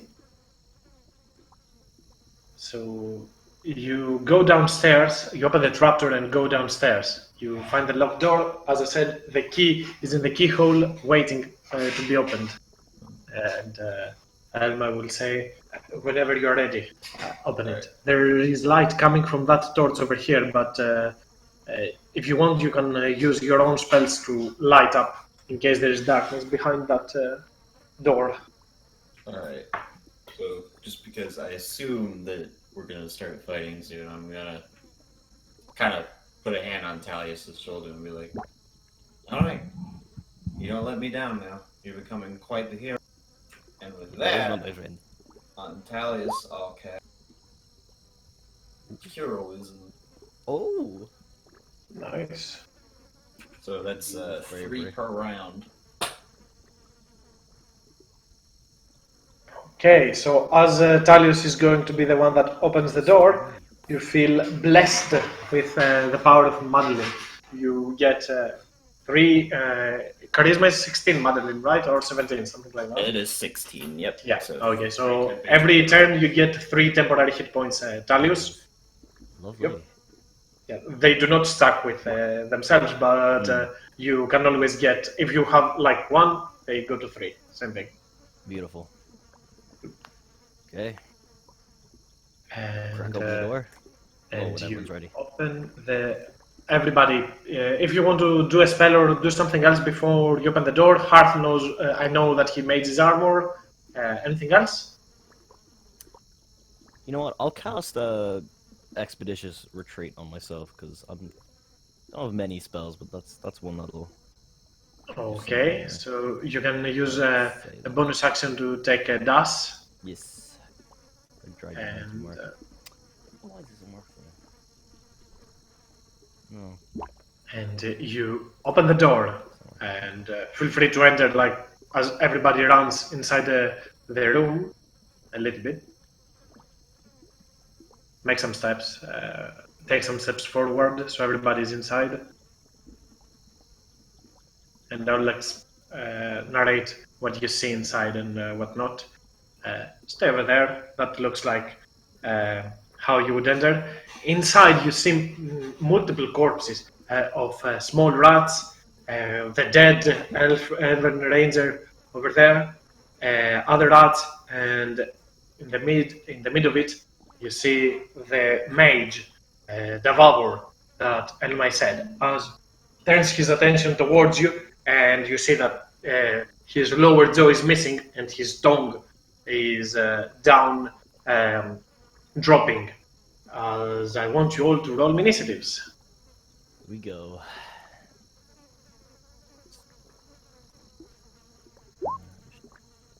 Oh, God, Jesus.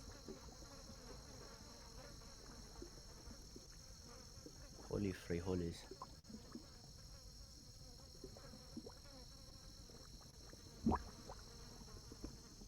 Give me a sec to fix this. This did not work.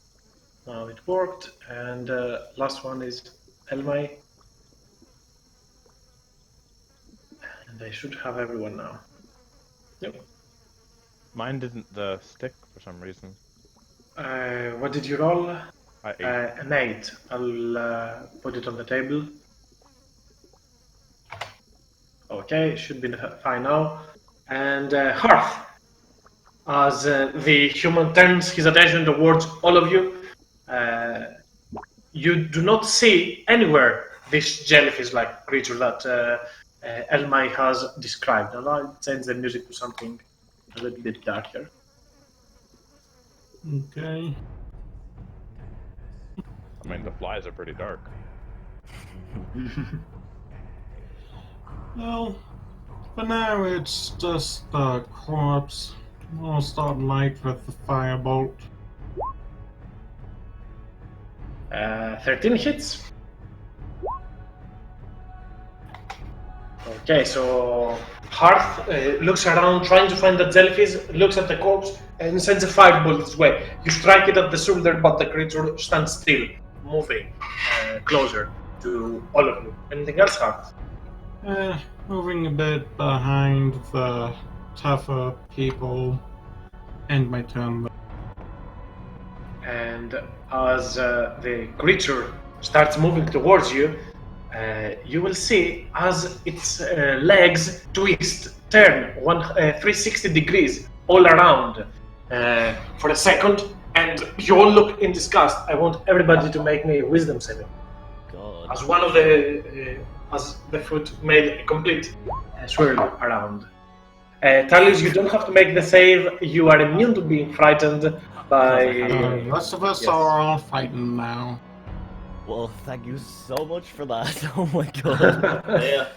I wouldn't lose concentration by being frightened, though, would I? No. You do not use your concentration as the creature's leg starts to wiggle a little bit. It then starts moving towards you, and going for Madeline, it will try to make a stab against her. Wow, that would be a bad thing if she loses concentration at the very first round. I hope you don't.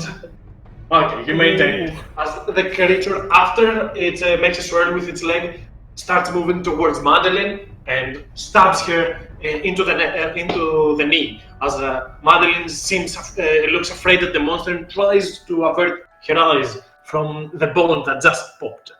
Valen, I think I failed my wisdom save. that means you cannot go closer to it, and you also have disadvantage on all attack rolls and ability checks while you are in line of sight with it. Okay. I go, ah! And step back just one step, because it's scary. It's gross. But I'm gonna try to attack it anyway. Okay, with Siren Blast. Of course! Okay, you've got disadvantage because you've got a lot of people in the middle of the way. But you already have disadvantage because of the frightened condition as well. That's right. Yeah. Wingardium Levy blow 'em up 'em. Oh well. Valen takes a step up and in a hurry tries to blast the creature, but the energy beam just strikes the top floor, the ceiling. And then I'm gonna Anything else? take another step back because the thing's scary, and then I'm going to end my turn, then I get a wisdom save. Yes. Boink. Nice. Okay, you are no longer frightened by it. Madeline. Good stuff. Let's see. Do I have to move? I know I'm not going to attack it, but do I have to move away from it? Or No. This is not the fear spell. This is the frightened condition. If you want, you can move away from it, but you don't have to. So I'm going to take the dodge action. Okay, Madeline, seeing how that creature moved towards her, tries to avoid any further blows that it might strike against her. Anything else? No. So that's the end of my turn, so I'll just make that wisdom save. Okay, make that. Nope. Continuing to be frightened. Not of us. I am going to. So I can't move towards it. No. Damn. I wanted to try something, but I don't know if that's at disadvantage. I guess it would be. I'm just going to try and Sacred Flame it. Okay.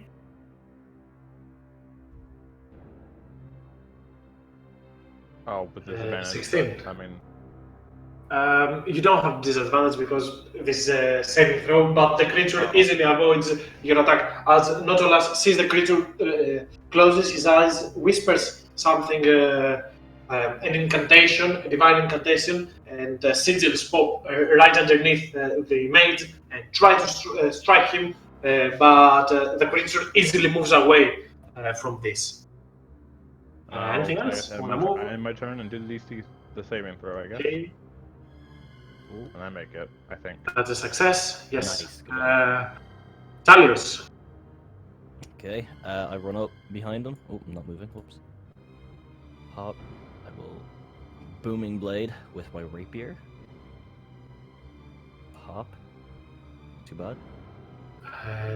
That's a strike. Hits. Full. Do the damage now. Ooh. Not too bad. Okay, powerful hit. So that's me done for now. Okay, Talius goes behind the creature and strikes it once, cutting its torso wide open. You see this corpse is in a very dire condition anyway. And with that, Elmai will follow in Valen's footsteps, being very much afraid of the creature, and will try Firebolt at a disadvantage. It will not hit as Elmai moves a little bit further back and yells, "No, this is not you!" and strikes with a firebolt, but it goes wide, almost hitting and scorching Madeline's hair in the meanwhile. Hearth, I'll make a save for Elmai as well. Nope. Hearth, your turn. Kill it with fire! I will kill it with fire! Okay. Where exactly do you put your create bonfire? Because that goes for your friends as well at the end of their turn, I believe, right? I mean, I have the temp hit points. I believe it has like a 5 feet, 5 feet range. Not range, radius. Just has to be within the bonfire space. And it has to be in the bonfire space in order to be taking damage.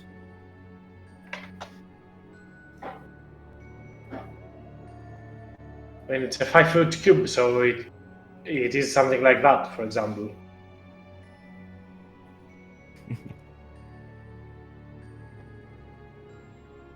Drop it on me, I'm all good.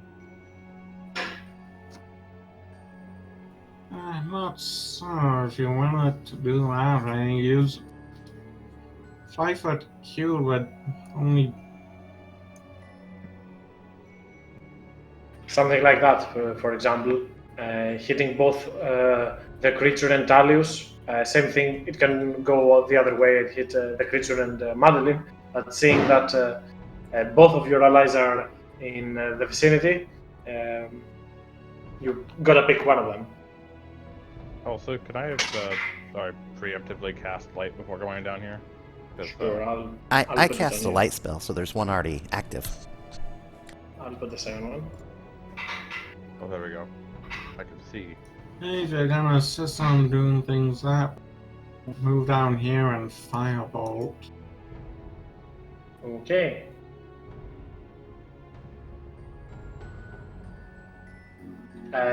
You are still frightened, right? Yes, I am. Forgot to toggle disadvantage. It's okay. 13 hits, however. So roll me damage. 6 more. As Hearth runs into the corner and strikes again with firebolt, hurling his flame towards the back of the creature. And after that, And turn. make a wisdom save. Does Still not work. frightened. The creature will take the extra damage from the booming blade as it starts to move a little bit closer on the back, Madeline, you can make an opportunity attack if you want with your reaction, with disadvantage, up to you. Sure. Thunder damage, okay. The glaive does not hit. Let's see that d8. Says rolling dice. There we go. 4. Okay. And as the creature goes over there, it will try another attack. Instead of an attack, this time it will try to shove Talius away. Okay. Do I have to make a That's a very contested bad roll. strength? Either acrobatics or athletics. I do not believe that there is a way that you can fail it. Yeah, I can't lose this. I have a 5 in acrobatics. I can't lose As it alone. the creature moves away from Madeline, tries to shove off Talius. Talius easily avoids the attack and is ready to retaliate. Valen, your turn. Okay. I am going to run in here to there.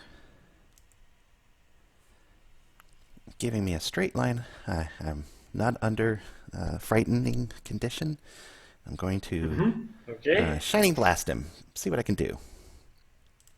Let's see. Oh. 11 does not hit, however. As Valen, you move next to her, trying to shine your light and hopefully inspire him to avoid or overcome the frightened condition. You move over there and strike the mage with a shining blast, but the attack goes wide, going through the torso of the creature, that there is already a hole in it. Madeline.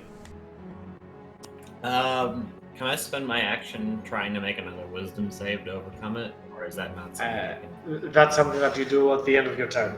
Okay, that's fine. But you can take a hold action if you want to move. If he'd get, you can take a hold dash action, quote unquote, to move if you overcome the condition. I'll take a hold action to come to the. Like I just Okay. my blanket. So yeah, that's all. Roll me that wisdom save. That is enough. Nice. And Madeline braces herself and closing her eyes for a second, whispering some words or some prayers, and then moves directly on the other side of the creature. Notolas.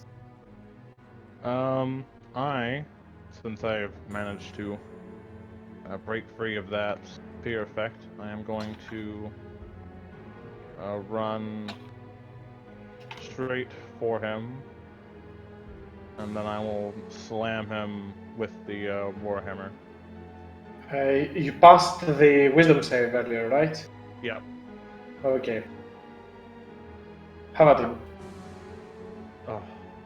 However, that does not hit. As you move towards the creature and try to strike it down, it will use its dagger to strike and parry your attack.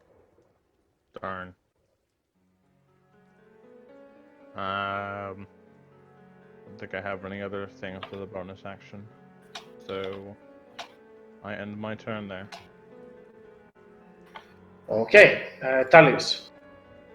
As per usual, booming blade with a rapier.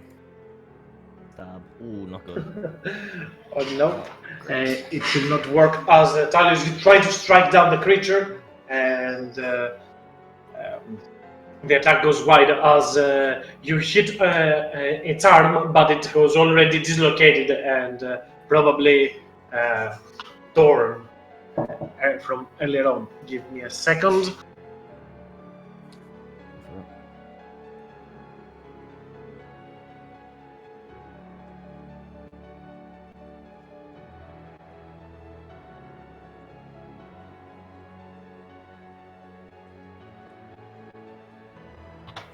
Back. So Elmai from over there cannot do really much.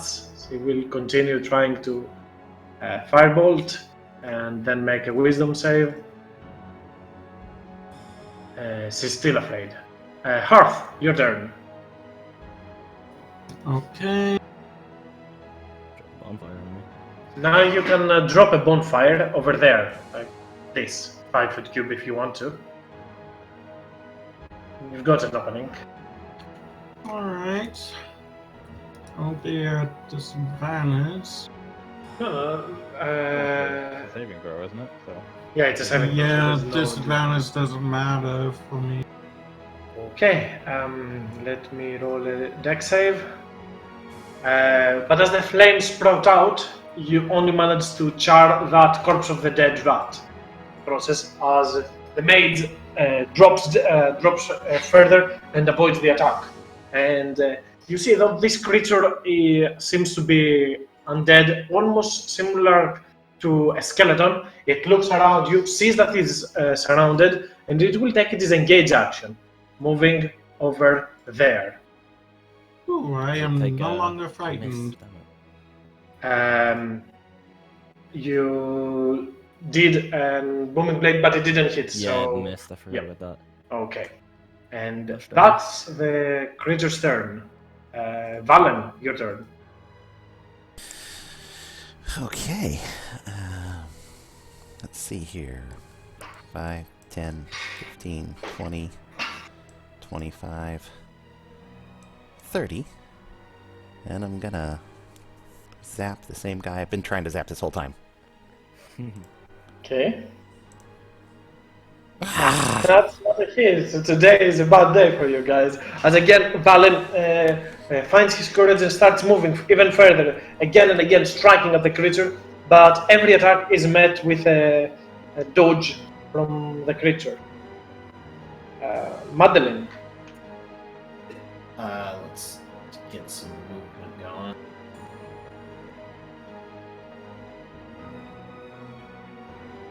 Okay.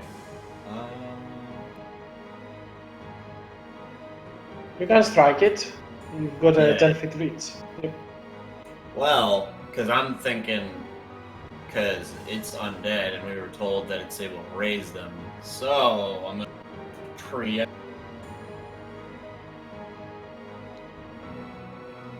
Do that level 2 burning hands on the animated corpse and the one that's not animated. Nice. Okay. Roll me the damage for it. Okay, there's a. Oof.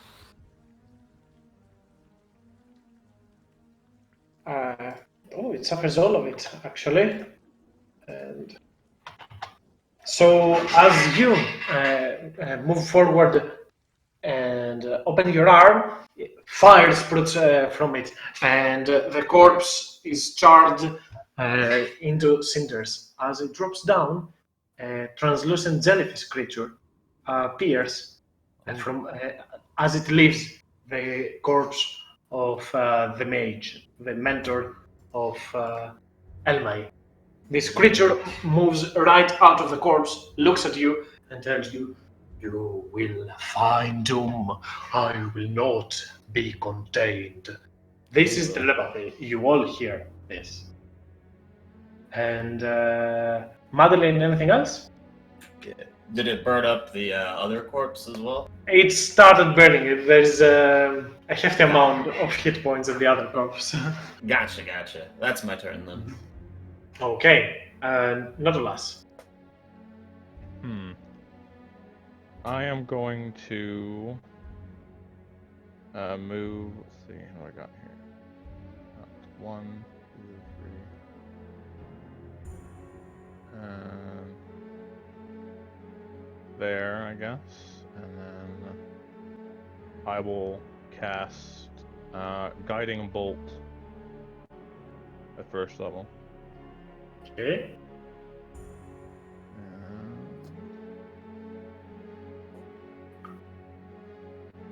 That's a hit. And let me see. 16 points. That's a Jeez. powerful blow. As Nautilus moves forward, picks up his hands, lightning goes through his veins, and an orb of light is summoned as he hurls it towards the creature. As it strikes it, it will say, "You will pay for this." Talius. Okay, seeing that he's out now, I'm gonna run up. I don't think movement really matters because I have expeditious retreat. Run up. Stab. Per usual, booming blade attack. Okay, that is a hit. First damage. Ooh, again, same damage. And you know what? I'll bonus action. I'll use my movement to run around to the back and action surge. Before you action surge, just to let you know, as you hit the creature, you see that your blade goes through this translucent creature, and though it harms it, it seems to be resistant to your weapon. Well, I don't really have a second option when I'm this close. I guess I'll just attack again. Same thing. Okay. Whack. Ooh, not great. But this time, as you try to harm it, the fiendish creature throws tendrils towards you, scaring you for a second, making you stutter, and you hold off your rapier just a second before hitting it. I was gonna say, Oh, you've got advantage. This is the would've first attack. Yeah, because of the guiding ball. So roll me once more. The 22 and 13 is the first attack, so roll me for the second one. 25. That is a hit, actually. So Okay. roll me for more damage. Oh, not great. Striking once, twice. I put you from behind.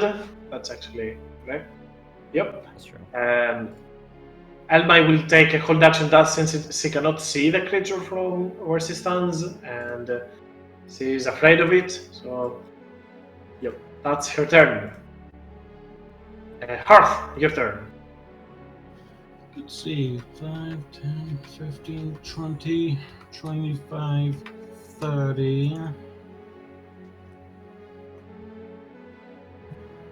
Magic missile, second level. Nice. Okay. Oof. 11 damage. You see that this creature in this form is very, very vulnerable. So easily as Heart moves his hand upright, 3 magical bolts of energy appear and strike it again and again. Say, "No, this cannot be over." And as it says that, it will use the Possessed Corpse ability. Ooh.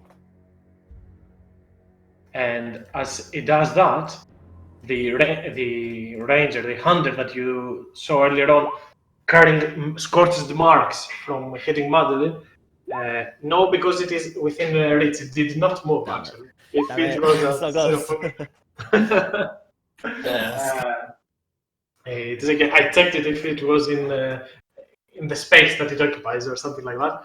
And as it does so, you see the ranger get up, turn towards you, pick up his bow, and with another bonus action, it will do the Violet Corpse. As it does the head of the ranger snaps into a horizontal position and looks at you with with this odd sight. Again, everybody, wisdom saves. Except for me, Yes, Talius, you Mr. are Brave. brave. damn it. Oh, come on! That Oh, creature. God. I mean, I never expected a DC 12 to be that problematic, ever. So, Valen, your turn. Well, I'm upset at seeing this thing. I take a step back, and then I say no. No. You need to be done. And I'm going to attack it with a shining bolt. 15 does not strike, however, as now inside the corpse of that elven ranger that is way more agile easily avoids your attack. Ah! Well, I'm done. Okay. Oh, I Madeline. get a save. Sorry. Yes. Not with that save. Also, that bolt would have been a disadvantage anyway. Yes. Correct. But you're not frightened anymore, Valen. Madeline, your turn. I'm gonna move here, and I'm gonna attack it so that way Talius can be flanking. Mm-hmm. Okay. 17 hits. 6. And, I'll pass turn with that. Okay, Madeline, seizing that opportunity as it sees the creature move inside the corpse and opens it, she closes her eyes and whispering in her native tongue, in the tongue of fiends, she strikes with her glaive the side of the archer as he turns his side towards you and picks up his bow, aiming at you, even in melee range, not less. I am going to. At the start of my turn, I'm going to look to Madeline, and I'm going to reach out my hand and I will cast Sanctuary on her. Okay. So, if it tries to attack her, it has to make a saving throw. I know how Sanctuary works. I'll just post it there, just for that everyone else to see. And then I will hold an action to approach the creature, providing I save the throw. Okay, make me a wisdom save at the end of your turn. No, you use your magic to protect Madeline, yet you continue to avert your eyes from that creature, seeing that its head is locked in that horizontal position. Talius.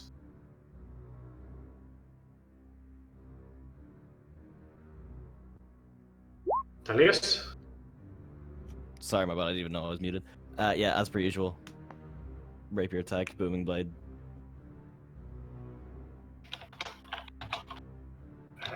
Hits. Full. Stab. 12 damage. Take it. Roll me again if you Oh, I get do, yeah. advantage, yes? I mean, Madeline went all the way there in order to give you that advantage. Shit. Yeah, sorry, I forgot. I always forget about flanking. No worries. So, Talius, you move right to the side of the creature, again striking. Its thundering energy emits and courses through the creature's body. That is your attack.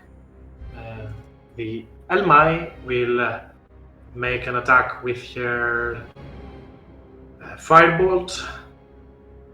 And a wisdom save. Oh, this time she actually managed to do something. As again, she turns to the creature and says, "No, I will not stand idle in this." And hurls a firebolt similar to Harp at the creature. The creature turns its attention towards her, and she is not frightened anymore. Seeing that a hit going through, it restored her confidence. Harp, your turn. Okay, bit of an opening for a bonfire by something that's more over here. Yep. So I make a deck save.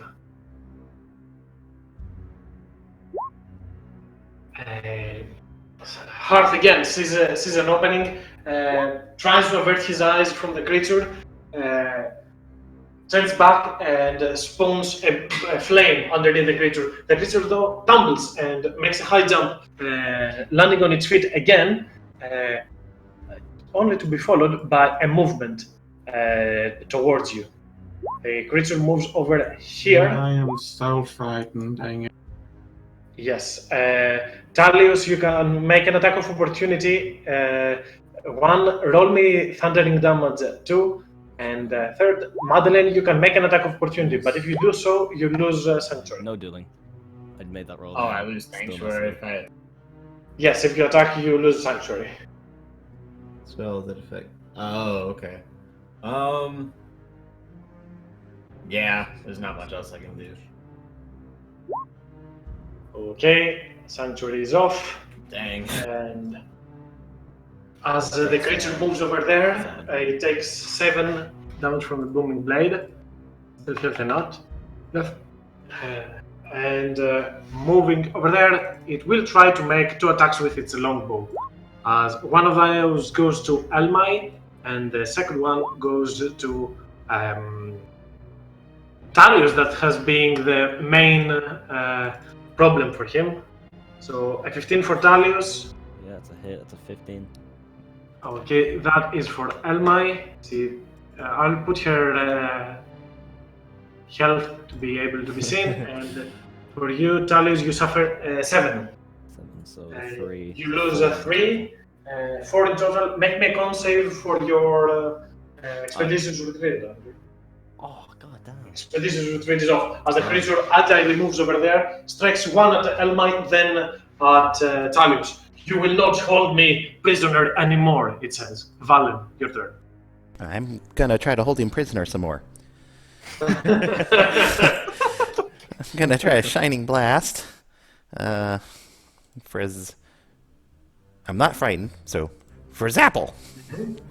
16. That is a hit. Oh, Nice. I hit something. Woo, that is high for a damage as well. As Valen, with restored confidence in him, tries, this time he easily finds a spot as the archer tries to hit Elmai. Valen finds that opportunity and seizes it, striking it with a shining yellow blast. Anything else, Valen? As a bonus action, I'm going to do 2d6 healing light. Boom. To Elmay. Okay. Just because she just got hit, and that's unfortunate. And then I'm done. Okay. As the blast from Valen's hand hits the archer, light emanates from Valen and starts curing up the Hufflepuff's wounds. Madeline, your turn. Alright, let's get some movement.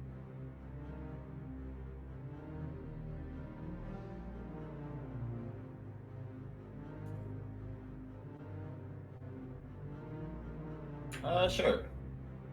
I'm gonna pull out my symbol, and I'm going to use Nature's Wrath on the ranger, so he's gotta make that save. Nice. Okay, strength or dexterity saving throw. Yeah, he can choose. Yeah, okay. It has +0 strength and +4 on dex, so obviously. I think. Oh, my god. No, I mean, Of you course. saved yourself from a crit hit, I guess. So as Madeline That's true. moves further, you pick up your symbol, and vines sprout underneath the behind the walls of the archer and try to grasp him as he ducks for an instant and avoids your attack. And turns towards you, Madeline, with his eyes locked on you, and you hear again that voice in your head. You think you can cage me? My master will bring wrath to you, and my summoner, sorry, not my master, my summoner will bring wrath towards you. And Use my next 5 feet of movement to get up on him. okay, not alas. Nautilus will cry because he was just about to try and thunderwave him. I mean, you can do a thunder wave over there if you want, but it's not gonna knock it somewhere. Or you can move over there and do it like that, and then knock it over there somewhere. Yeah. I'm gonna move to here, I guess. Can I do that without hitting? Because you are frightened, you cannot move over there, but you can move over here per se. And same thing, if you use thunder wave over here, you can strike that creature and hurl it up behind 15 feet. Alrighty, I will cast Thunderwave at. I will cast Thunderwave at 2nd level. Barely no. Since he chooses that place, I don't know if you can see my ruler, but it goes for 50% of his. He's 50% in the square, so that does mean it hits him. I would like I to make a con save. Yeah. That's a con save. Let's see. 7, no. 10 or 15 feet. That's 15 feet in that Okay. direction, and I'm going to channel divinity max Nice. the damage. No. Thing is, I'll allow this time, but next time, say if you channel divinity before I roll the con save. The channel divinity Right. says that when the damage dice is rolled, it is when it is, not when the con save is made. So you don't roll damage the second you do the I the see. thing. Okay, that makes sense. So how much damage is this? That is, what is A it? lot, I will say. It is Just 3d8 24. max. Yeah. Yes, 24. Okay. As Nautilus moves on the back and starts glimmering with energy, his eyes start turn into lightning, sparkling. His hand shaking, making tremors all around him, striking his hand on top of his shield with his emblem. Booming energy appears in front of him, sending the archer all the way back there. Talius. Job. Well, that makes my job easier to move. I will move up in front of him. Mhm. The usual rapier, booming blast, or boom blade, I didn't All make my that. saving throw. shebang. That hits. Whack. Ah, still can't run up to him. Wait, why did that roll twice? I do not know, but It does, I'm gonna actually. keep the first one. 11 plus 2, Plus 13. So that's 6. Okay. Anything else? As you do booming blade again, right? The usual. Okay.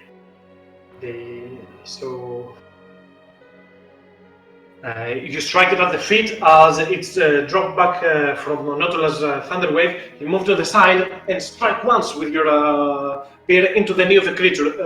The knee, you can hear the sound, the cracking sound of the bone, and energy starts coating all around the wound. And That's what he done. Elmai will move over here, trying to get a better angle. I don't believe she can actually get a better angle, but let's see if she can. Yeah, actually, this is a good angle. And we'll try another firebolt. But it will not hit. As she feels her confidence and powers growing back to life by Valen. Hearth, your turn. Okay, let's. Oh, I do have a summer clear.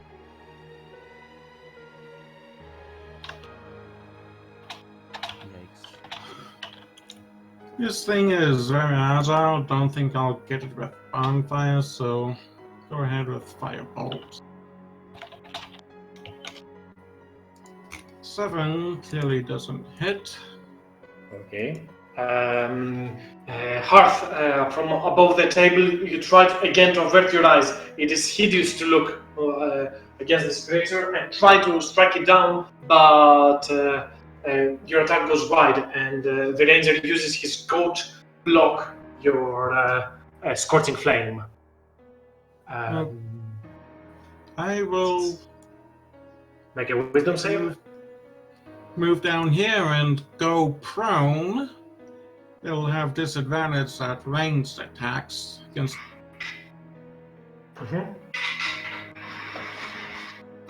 Okay, and you're not frightened anymore. And with that, the ranger will start moving over there. So roll me that d8. Go. He still has 10 feet more. Boom. Oh, come on. Oh, he's still alive. And he will He comes move within 10 10 feet feet. more. He No, wasn't he- within 10 feet of me. Okay. No. The creature that is possessing him has an intelligence of 19 or 16. So I believe Talius does get an AO, right? yes, Talius, you do get an attack of opportunity. So Take that. hurl that. Swing. That is a hit. Whatever you roll is for sure gonna be enough. As you Yeah. you appear, you strike the creature's head down as it is going to come back to its jellyfish form, severely wounded, and it will say, "You are all gonna pay this." It still does not have the possess corpse ability available, so instead it will turn its attention towards you, Talius, and will cast Phantasmal Force. Excuse me. So roll me that intelligence saving throw. Intelligence save. Okay, it's a lot of text there. 17. Okay, and you see vines from underneath you, almost like spectral tendrils, appear and try to grab you. It first grabs your one hand, second the other, and you close your eyes and remember the words of Elmar, that this creature can mess up with your head, and you say, this cannot be real. And you move both of your hands with ease, destroying the magic of that creature. The creature will take some more of its movement over there. Let me see how much movement it has. Oh, it has 40 feet. Let me see.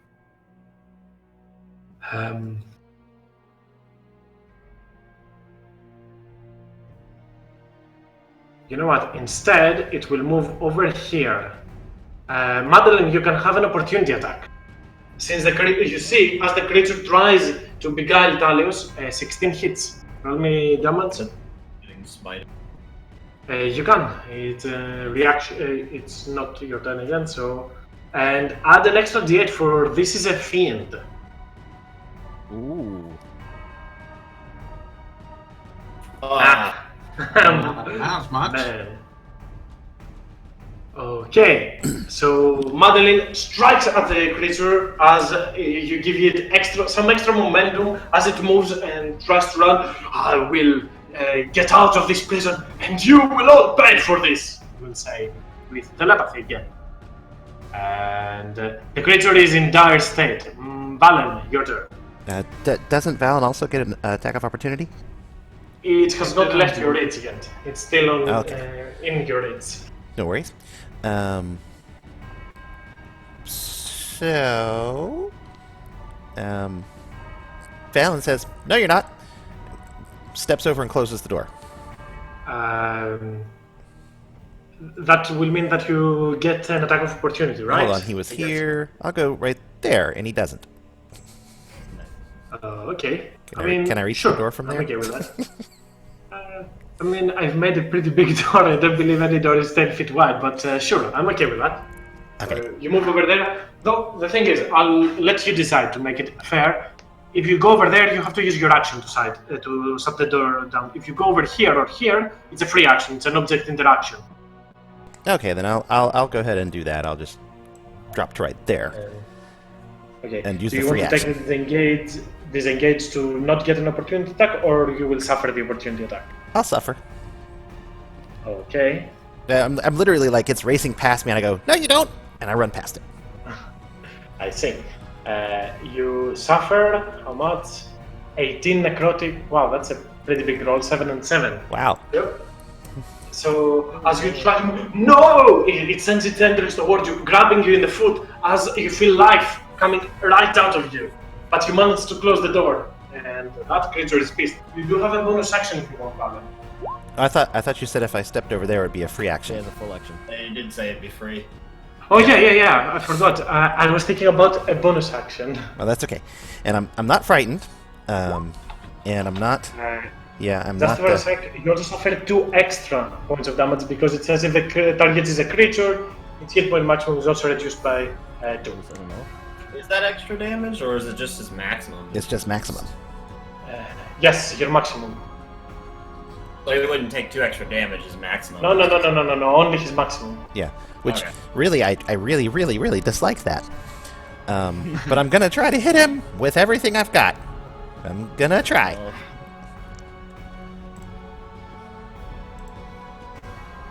That is a hit. Oh, And I'm casting it at level 2 because that's what it is. So. And it's radiant. Oh, then don't even bother rolling for damage. Just No. I rolled for damage. I want to see it. those numbers. Let me know how you do it. As I run past it to slam the door and yell, "No, it can't get out!" and it grabs me with tentacles. As the tentacles are draining my energy, I cast the most powerful spell that I know, which is Shining Bolt, and a flash of light streaked towards it, blasting and searing away at its fiendish skin as it burns and shreds in radiant light and flops to the ground. Whew. As it flops to the ground, you see its essence being dissolved into black ichor. And you hear a voice in your head as it dies down saying, "You cannot stop us. We are the true masters." Yeah, we already stopped you. We'll get to the rest of you later. What did he say about a summoner? Just goes to show that all these happenings we've been seeing are from a source. Almay will run towards her mentor, and you'll see her drop down to both of her knees and stand above him, giving him a hug as she lets out her emotions, crying and expressing how sorry, and not demanding, asking the corpse for forgiveness.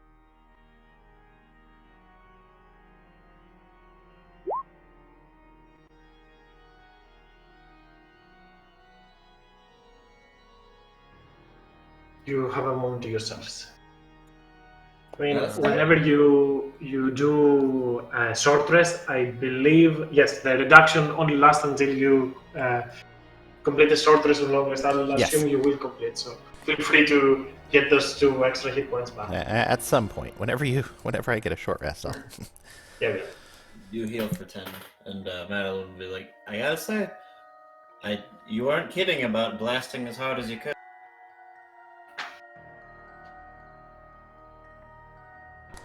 Well, I for some reason today I seem to be missing a lot, but finally I hit it. And luckily it had been weakened so much that my little light show took it down. You did plenty of work yourself. Everyone did. It's a good thing we were all here. Nobody really got too hurt. I'm still really concerned about what it spoke in my mind about a summoner. That doesn't sound right. I mean, it makes sense with all we've seen. It's very possible that this is in league with something else. Well, Unmade did mention there was an undead with flashing eyes.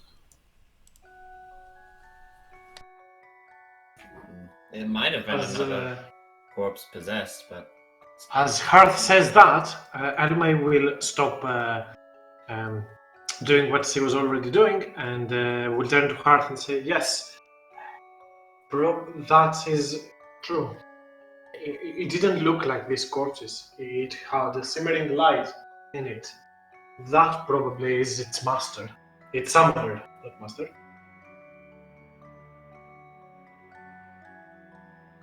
Alright. sounds like we've got something else to take care of.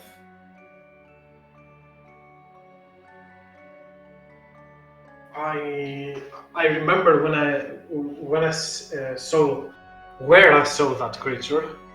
I can guide you there, but seeing that you managed to defeat this, maybe you stand a chance to destroy that as well. Aye, but you are injured, so, and of course, you've earned some time to yourself, so it wouldn't hurt to be cautious about the master too. At any rate, I believe we can all benefit from a little breather. Let's go upstairs. I'll clean some other time. I don't want to gaze upon this any longer. I don't.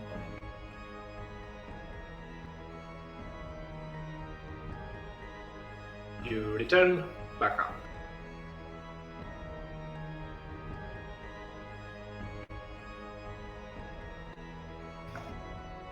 I'll put something more relaxing rather than this ominous music. Damn Dracula playing for I was really trying to contain a snicker when you said Blackacre and then the voice speaks into your head, and I couldn't help but think the voice of Matt Mercer speaks directly into your mind. Buy my new book. Buy my book. He's got a book. Buy my Yeah. books. Play my class. Yes, he's got he has a whole source book or a whole guide. I guess it's a source book. Oh It's a yeah, setting that book, thing, yeah. that thing, yeah. I don't know. I just wanted my Dragonborn sub races, and I got them. So Yeah, about time. So you go back up and spend some time. If you want to short rest, feel free to do so. You know, some of you regain some of your abilities. If you want to move earlier on, it is also possible. It is up to you.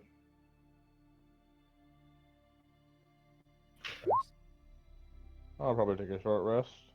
Yep. Get my channel divinity back. I'm gonna spend my sorcery points to get a second level spell slot back. Okay.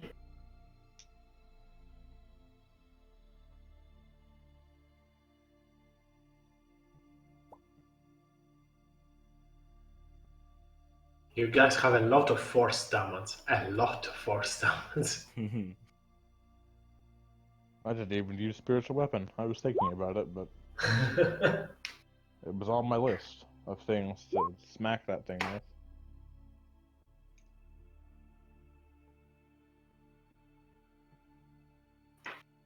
I still have a usage of Mantle of the Flames. Let's see where I go with that in the next fight. Yeah, I still have yet to use Fog Cloud, but I'm pretty sure that would screw over just about anyone who shoots range spells. I mean, it is rare to see spells like Heroism really pull their weight, but it was Yeah, nice that this time actually this spell was pretty I was important. just That was like, clutch. well, Talius likes to get it in there. It's like, well, like he could use the temp HP because he's probably gonna get hit the most. I didn't Yeah. think it'd be that effective. I was That gonna actually came in clutch. try and warding bond one of you, but I didn't have the chance. It would have. I don't know if that would have been good idea or bad idea. Working bond. Yes, I can link it in the. It's basically like giving someone resistance to everything on Oh, the wow. earth. But it Jeez. also hurts me as much. I mean, you barely suffered any damage. I mean, I know. Valen took a heavy beating at this point. Yeah. It's No, normal. That's a 6 skill. Wow. Such a cool spell. Yeah, it would have. If I gave it to Madeline, she would have had a 17 AC, and I'm not sure what Talus is. Oh, I'd have a I think it 16. was 16. yeah. So it would have been good for both of you when that comes to that. Although I'm not sure. Would I already have the platinum rings, or would that kind of just be like If you bought them, you have to buy them because they're materials that require money specifically. Yeah. well. I So haven't once got you're it. back in town, feel free to pick them up. They are a second level spell, so I don't believe it will be very hard to find.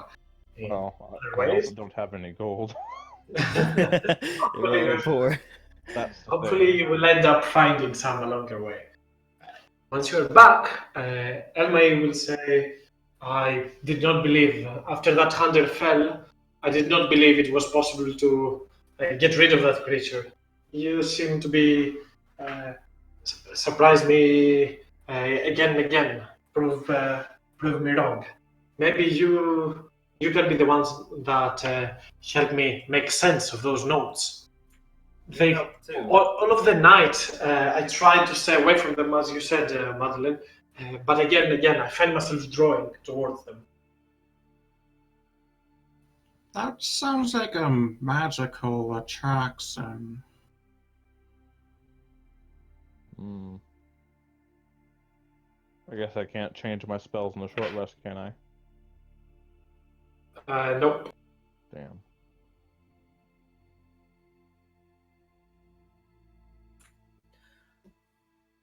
Well, is there anything you can tell us? Anything you might know about the main corpse? The information you provided did help. I do not know much about what that was that we saw into the woods with Darlene, but it didn't look alive. I'm not sure exactly to what its purpose or what it tried to do, but there's an old structure, almost like an old temple, a little bit further to the north from here. The creatures seem to inhabit those lands, these places. It lurked into that forgotten temple. Unsure as to why. The necrophages have been always here, but this creature was not something like them. It was glowing with magic, and after we saw its face and run. It sent that creature that we fought downstairs right after us.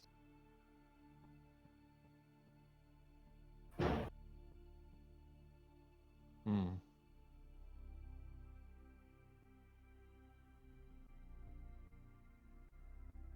My mentors always said that this place, this swamp, is very dangerous. The northern you go, the more exposed you are. After those necrophages, it starts to become even more hostile. Dark-skinned, black-scaled kobolds attack those that try to venture up to the north. It is a quest for many that is dimmed with failure. Wouldn't be the first time we dealt with kobolds. I'm curious about these black scales.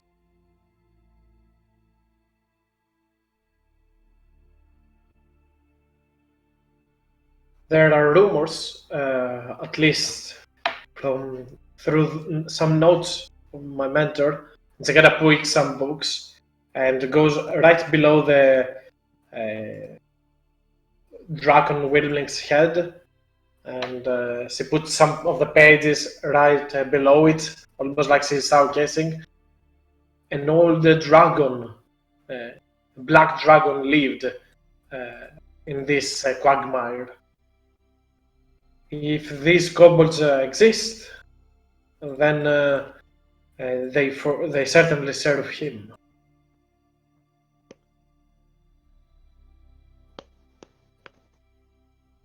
That's not good. I don't know about this creature that we fought, but it might be certainly more dangerous than, or certainly less dangerous than a dragon.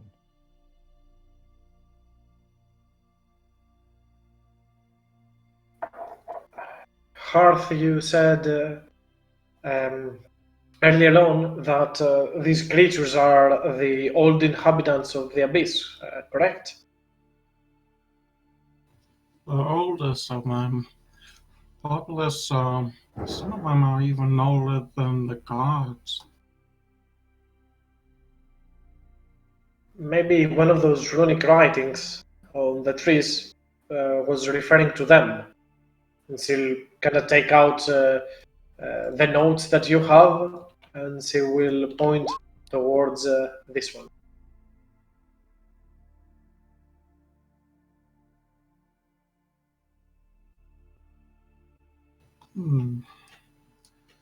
Yeah, does sound likely.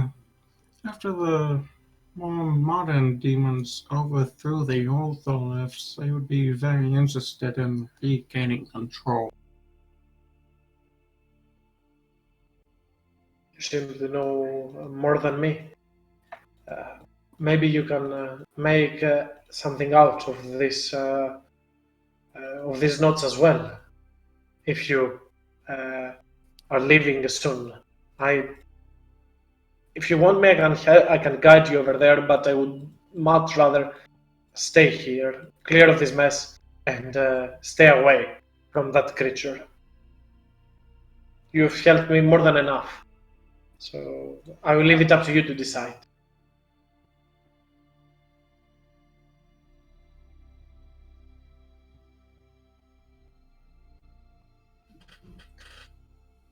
It just does sound like something we should take care of. Indeed. Will certainly be dangerous. A lot of the things we do are dangerous. There's nothing stopping it from sending another one of those things. Fair. I think danger is where the fun comes from. Well, we don't know if this creature is the prime reason for the girl's suffering. If on our return to town, if she is better, then that means we did it. But if it is still going on, then we will. Either way, I still have to go and find this creature. Very Find true. the true threat. Alright, I'll be taking a look at those notes. Probably not going to be happy when we have to go.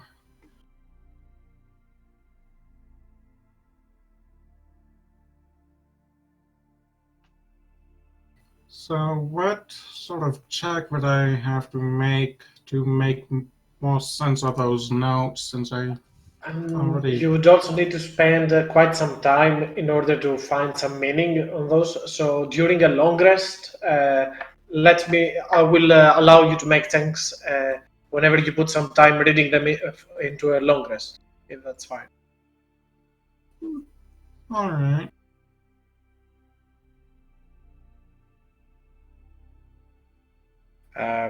So yeah, what would you like to do? Much to do. I say well, either we head back into town or we head on further out into towards more danger. Either way, I'm fine with it. I always like the more dangerous option. Yes, you do. I'm most likely going to have to head that ways either way, so might as well do it sooner rather than later.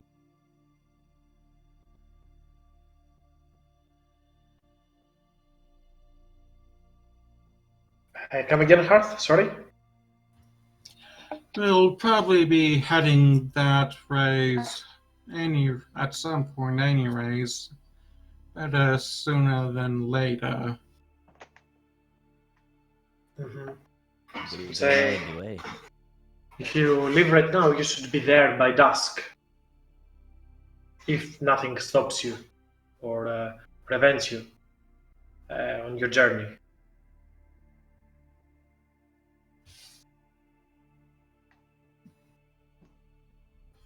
I do not have much, but here. And she will go back into the room, and she will pick some jewelry that she has, and she will come back after that and give you a large, well-made, a brass mug with jade inlay. That is a fine-made object. As she will turn towards you and she will say, "This was one heirloom, something that was important to my mentor. I do not know how to repay you, but this is probably worth more than enough." Very much appreciated. I'll put it on the party lot. Aye, it is.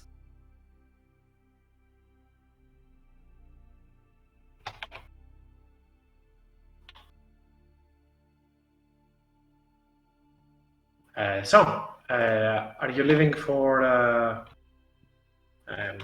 what was it? To go to the summoner's place, or are you doing something else earlier on? Are you gonna stay for long rest and leave the next day, or leave right now and catch it before dusk? I personally wouldn't be able to heal anybody at this moment. All of my energy is gone until I rest for a long time. I can still zap people. I said take a rest then. Yeah. There's no while rush. it makes sense while we're safe to rest. Just for And- the record, you'll have to wait all this day in order to long rest. You Well, cannot get benefits from the long rest until you wait for a full day. Probably we could, help clean up the corpses in the basement, and Yeah. even talk to Elme. Just she's been suffering in horror this whole time, and now we just liberate her. It's like, okay, well, nice to see you, bye. Or we could hang out for a I'd like minute to and get- show some compassion. I don't know. I imagine me and Nautilus would like to say some rites over the bodies as well. Give them a proper burial. Okay, so you spend most of this day helping around with dealing with the corpses downstairs, the infestation. You managed to pick up some water and fill your water skins from the well. Water that is in good condition and not that muddy water that Elmay was serving you earlier. I am cleaning up this entire shack with help from prestidigitation. Oh, this Okay. place is gonna look like This place is gonna look like a Morton Canaan's. Magnificent mansion. Soon enough, Madeline, Talius, and Nautilus, you are the ones that carry the muscles, have the power. You easily bring up the corpses and have a small funeral rite right outside. As you bury the corpses, I'll say Madeline, just to make sure that these creatures are no longer desecrated. I'll assume you'll use one use of the divine sense ability. Make sense? I would. Yes. Yep. Those creatures, while deformed and defiled, they seem to not carry any longer the infestation, this plague, this infection with them, this unholy energy that tethers and the links from their fearless nature.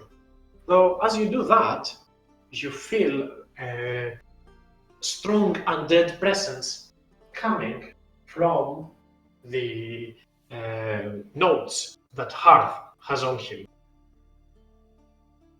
Coming from the what? The notes. Inside the notes, you feel a strong undead presence, a vile, malevolent presence hides and lurks in those notes. If there's You can almost feel it from Hearth, but this seems to be very unusual. You have used divine sense before, and Hearth obviously doesn't radiate any some sort of unholy energy. Go ahead, Valen. If there's something vile about this book, then we should, these notes, then we should probably figure that out. Gosh. I don't think these notes are meant to be read by the living. Is Elme outside with us? Up to you. If you want to have this out of your ear sight, feel free. Well, I would say I find this out during the ceremony, and she would be there for it. Okay. These aren't. Elme, I know I said to read them, but I'm wrong. I should have checked them. These are abhorrent. Hearth, I know you want to discover what's with these notes, but maybe they're better off destroyed.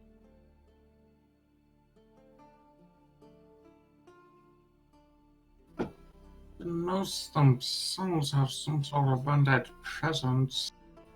Very unusual, but yes, they're better off destroyed. And she'll turn to Elme.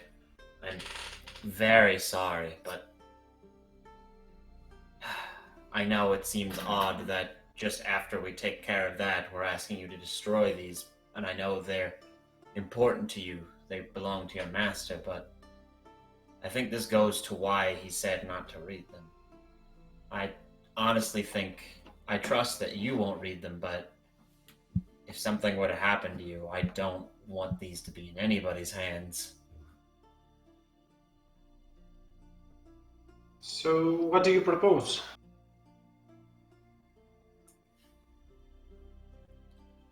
That we destroy them. I could attempt to burn them away with radiant energy.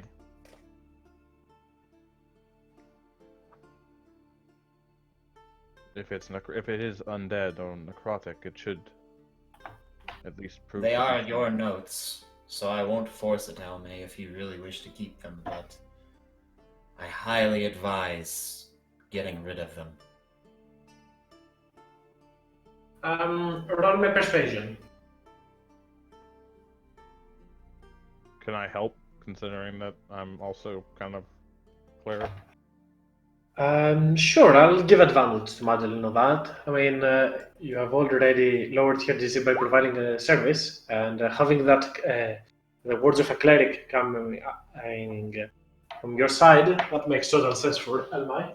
So say, although it is very difficult for me to part with them, you have been more than just some passing by benefactors. You have helped me say goodbye to my mentor and saved me from this foul being. I'll trust you no matter what. If you want to bury them, bury them. If you want to destroy them, destroy them. If you want to leave them here, leave them here. I will follow your advice. Thank you, Alme. When this is done, we can escort you back to town if you want.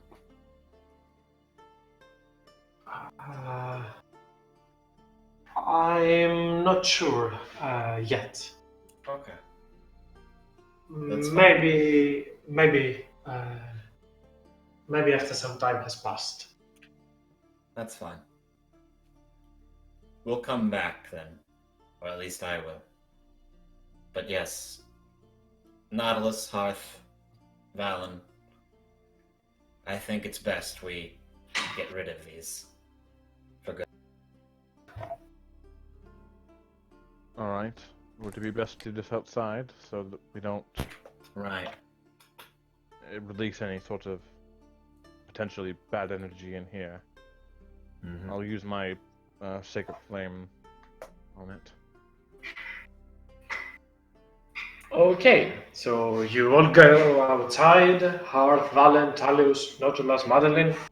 You leave the notes onto the ground, and Nautilus says, small incantation, followed by Valen and Hearth. You all use your powers. Hearth to make a small bonfire, and the other two to make a sacred flame, in order to destroy the notes. And as fire burns these pages, these unholy pages, you hear a shriek, a powerful shriek, and from the dust and the smoke that starts to emanate, black energy starts to sprout, and quickly enough, a dark being comes into existence. And we just summoned the end boss. As this creature is summoned, it roars quickly, saying, "This is your undoing. Your knowledge is mine." And I want you to roll me initiatives. You have short rested, obviously, but I still want you. What have we done? Oh, damn it. I did it again. Wow. Amazing. Man, the two religious are always the same initiative. Am I missing someone? Yeah, Am I? mine keeps not wanting to do it. That is weird. How much did you roll? I rolled a 17. 19. 18, 18 earlier. okay. Yeah. Okay, so Nautilus or Madeline? Who wants to go first? Is it up to who has higher dex? I believe you have higher decks. I mean, I when have- it's between players, you can discuss it among yourselves. You can go first. Alrighty. Okay. In that case, I probably would not, seeing this necrotic monster appear, I would offer it no holds barred, and I will cast Shatter somewhere back behind it again, or wait, actually, do I have that? Okay. I think I still have one second level. Yeah, I do.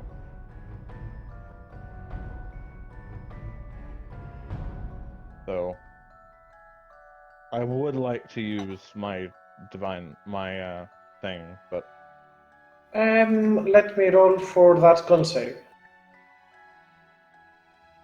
oh well. That's a fail. Okay. Nice. That's a full 3d8 again. 24. Yep. And I believe I do not have resistance to thunder damage. Let me check real fast. No, I do have resistance actually to thunder damage. So, as Nautilus sees the creature appear, he picks up his holy symbol and chants following his sacred flame earlier on, and energy emits from the point of origin behind that creature. And you see the trees stutter, almost like they're being knocked off. Pushed onto the sides, and behind the creature still stands, looking at you, observing you, and it goes on again. Your knowledge is mine.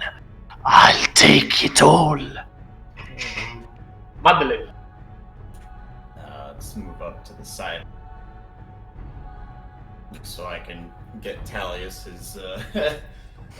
his flank. I'm gonna attack it with the blade. 11, however, does not hit. As Madeline, ready with her glaive as she was preparing for something fishy that might occur, she runs and tries to cut down the creature in half. But the creature is moving fast enough, like a cloud of smoke, moving around as swirls around her. Alright, and that's it for me.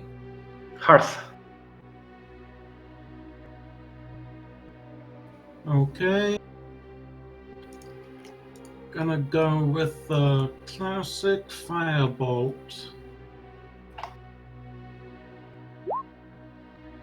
Which is a terrible miss. That does not hit. As Hearth tries to fire toward the creature disperses and splits into two, allowing the fire to go right through it as it again manifests and completes itself. It's for anything else, Hearth? You're still under the effects of mage armor, you still have this. Yep, that will be my turn.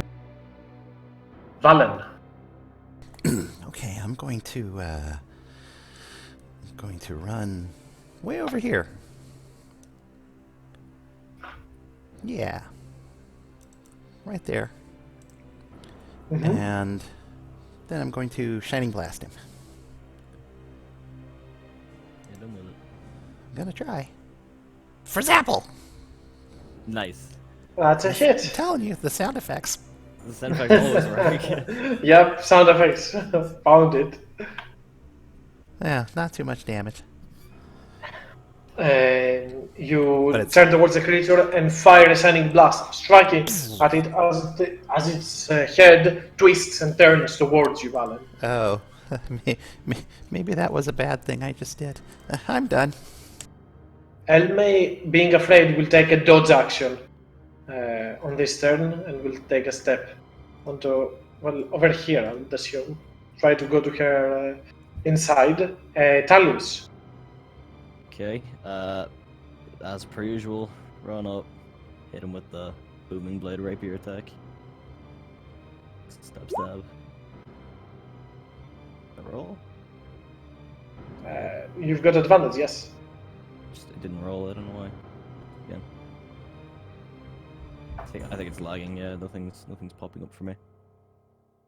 Okay. Oh, Whoa! okay, Whoa! never mind, there you go. Huzzah! Yeah, that's a I'll hit. take the crit anyway. Yeah, pop. Oh, Wow, 1? Oh, well, max and a 1, so not too bad. As you go through the creature's face, and as you strike it, the creature shrieks and roars in pain. As your blade goes through this fog, and you pick it up right back. Are you gonna action surge or no? Yeah, I'm gonna action surge the same Okay. thing again. Give me the second one. Advantage. Pop. That's a hit. Stab. Again, the creature seems to be not that much affected by a normal weapon. Sweeping blade. But it still is pain as the creature turns towards you and starts babbling with rage and fury. And everybody, make me a wisdom saving throw as a creature turns towards you. And Oh, jeez. Considering our luck with those. you will all die now. This is my place.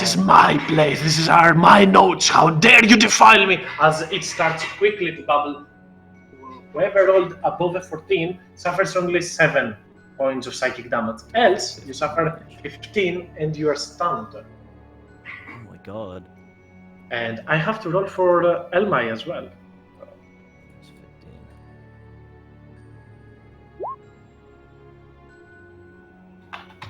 Thank God, Elmai made that save. Else he would be down on the ground. And Nautilus, your turn. alright, he's gonna get a swift guiding bolt.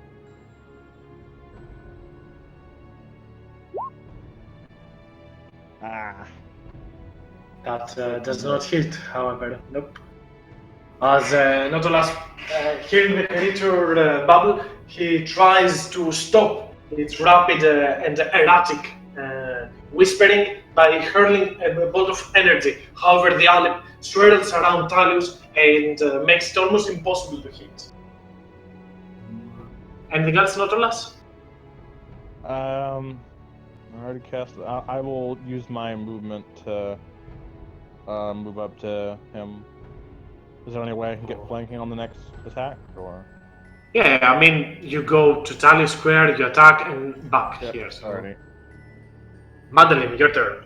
Alright, I assume since Talus is stunned, I'm not flanking anymore, or do I get the advantage? You are flanking. Okay. I mean, the creature is engaged with both of you. It doesn't know.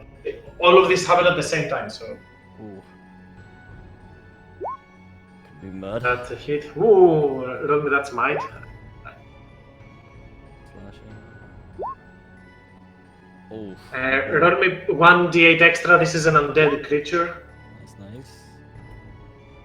Whoa! That's a hefty hit. As Madeline picks up her blade and cuts through the smoke. As the creature turns towards you, Madeline, saying that you have used your strike, it turns towards you and you see a sinister smile in his face before radiant energy erupts inside it and almost destroys it. It returns to its vile form and whispering faintly, it says, "You will pay for this." Hearth. I don't like this guy. I am stunned. You are stunned, correct, until the end of the Alip's turn. Valen, your turn. I'm gonna shoot him again. Zappity, zap, zap, zap, zap. No, until Zapowie! Oh, Oh. I'm not gonna use the that powie does not anymore. hit how. Meow. As you try to hit the creature, I believe Elmai, no, she will try an attack with her firebolt. 13 does hit, however. Nice. Okay, as Not nice. she sends a firebolt that only fizzles upon hitting Oh the no. creature. Talius, you're no longer stunned, and the Alip now turns Let me roll a d6 to see if its ability does not recharge, and turns towards Madeline, and you'll see. Gaze upon what is true madness, you and all your friends. And it will do Whispers of Madness. Talius, Nautilus, and Madeline all make me another round of wisdom saves. Oh, he's just all the whammy people. Oh, Yep. okay. Oh, yeah. Okay. Madeline, you strike Nautilus. Nautilus, you strike Talius. Oh god. Oh, That's not like that's a an war. attack That's a roll, right? warhammer. It's not like an automatic hit. Is Yeah, it? it's not an automatic. And you also suffer 7. Talius, you suffer no damage at all from this. Oh, I thought I would roll an attack, wouldn't I? Yeah. Or no. You roll an Yes. attack. The attack does Oof. not hit. A That's 16. Nautilus, right? Yes, I That believe is- that's a hit. That's a miss. I believe that's a hit though, because Nautilus in this fight was not wielding a shield, right? I would assume so. Was not preparing No, I for a wouldn't. fight. I wouldn't. An 8 wouldn't hit though, would it? No, he's talking about. No, from I- Madeline. No, the 16, the glaive attack on you. Oh, yeah. No. Low roll, that- low roll. Well, no. I would have pulled out my shield. I cast with my weapon hand. You were wielding your shield on the part of the ritual, though? I mean, Oh. Yeah. No. I guess I would definitely. Nah, I would take the hit. yeah, it's okay. I mean, it's 3 damage, and it is also 7 from the psychic damage that you suffer as the creature lets out some of its energy, goes through your head, and everything starts looking dark. Madeline, you see around you, and you see 3 shadows. Unsure of which is the correct creature, you strike towards one of it, and your glaive hits on Nautilus' arm. Nautilus, your turn. I only have 6 HP left. Yikes. So I can actually attack it, right? Wait, one more. The creature will move, and Talius is the only one that can make an attack of opportunity because you two used your reaction Yeah. to fight one another. Talius, you can make. What the? How? Oh, 1 and a 4. Okay, well, you know, that's the second one for crit hit, but this is on the other one. But the creature will go behind Valen, and that's the end of the turn. Nautilus, your turn. I will cast. Shit. I will cast Sacred Flame again. I make a dex save. Yeah. It As a makes- flame erupts right behind Valen, the creature just turns to the other side of him and avoids the attack. Ah. Well, I end my turn where I am. Madeline.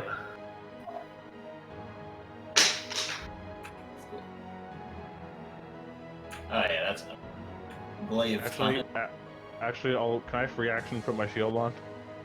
It's an action to pick up your shield, though. Alrighty. 15 hits, Madeline.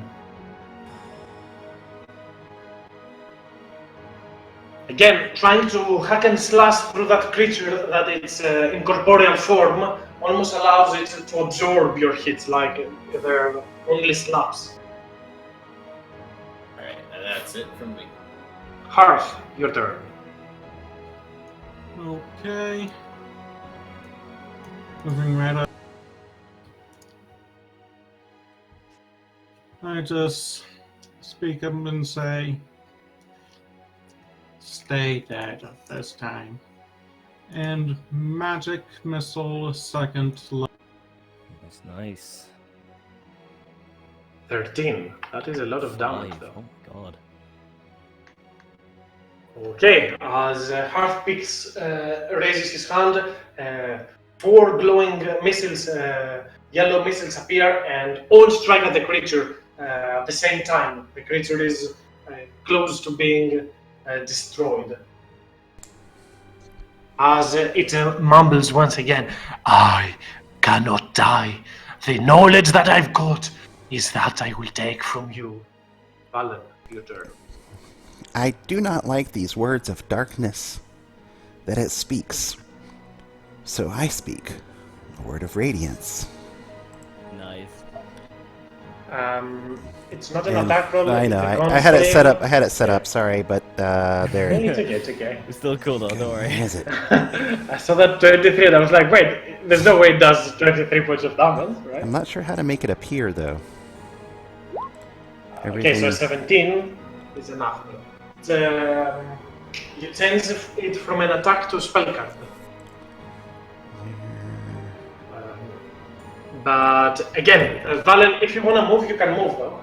As this creature speaks its words of darkness, you try to summon light all around you. The creature though manages to avoid being destroyed by your attack. Well, You stay there, Valen? I'm going to just stay in its area, but rotate to there. Okay.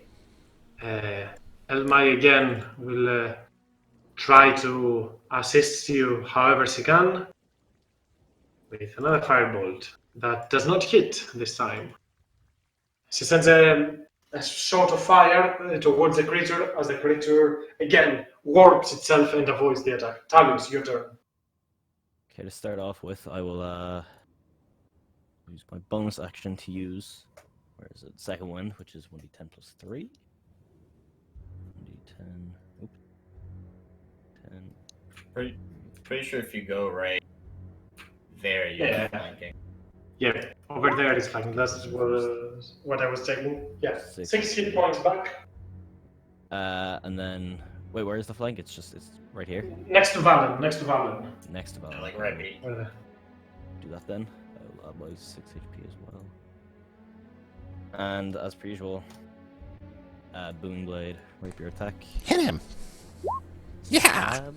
Oh, a 19. Oof. That is a hit. Roll me for critical because. Oh yeah, of course. I Yeah. always forget. Yeah, no. Okay, you strike again at the creature, and you this time cut off one of its ethereal arms. As you cut it off, its whole essence still emanating in the area, barely grasping on the land of the living. The creature will turn with its other hand towards you, Talus, and will say, Your mind is pure.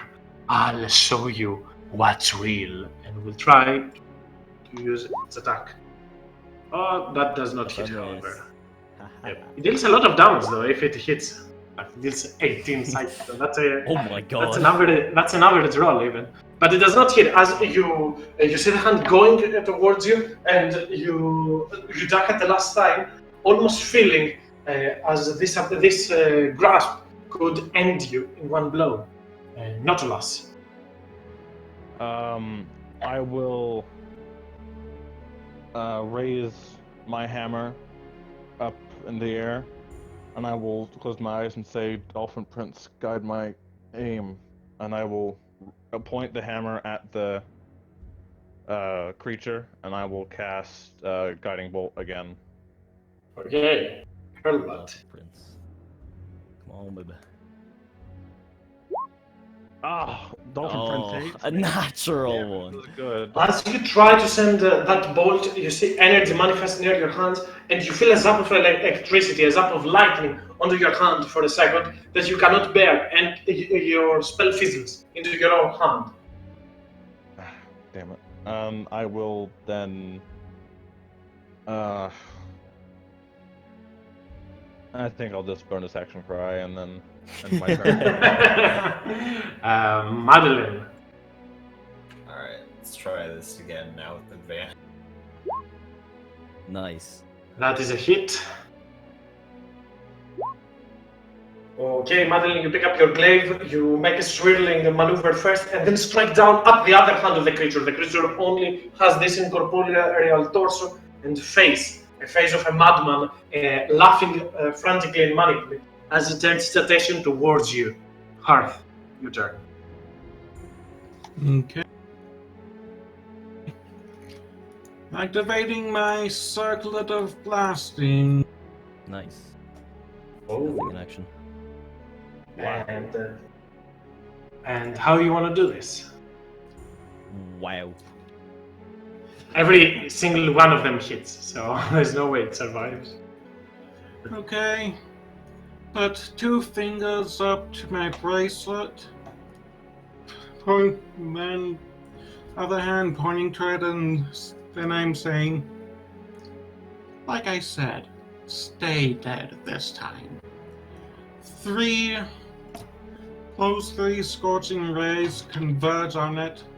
2 from the sides, 1 from above. They're all meeting right in the middle of the thing. And the creature is destroyed. Only a puff of smoke resonates in the air as it disperses completely.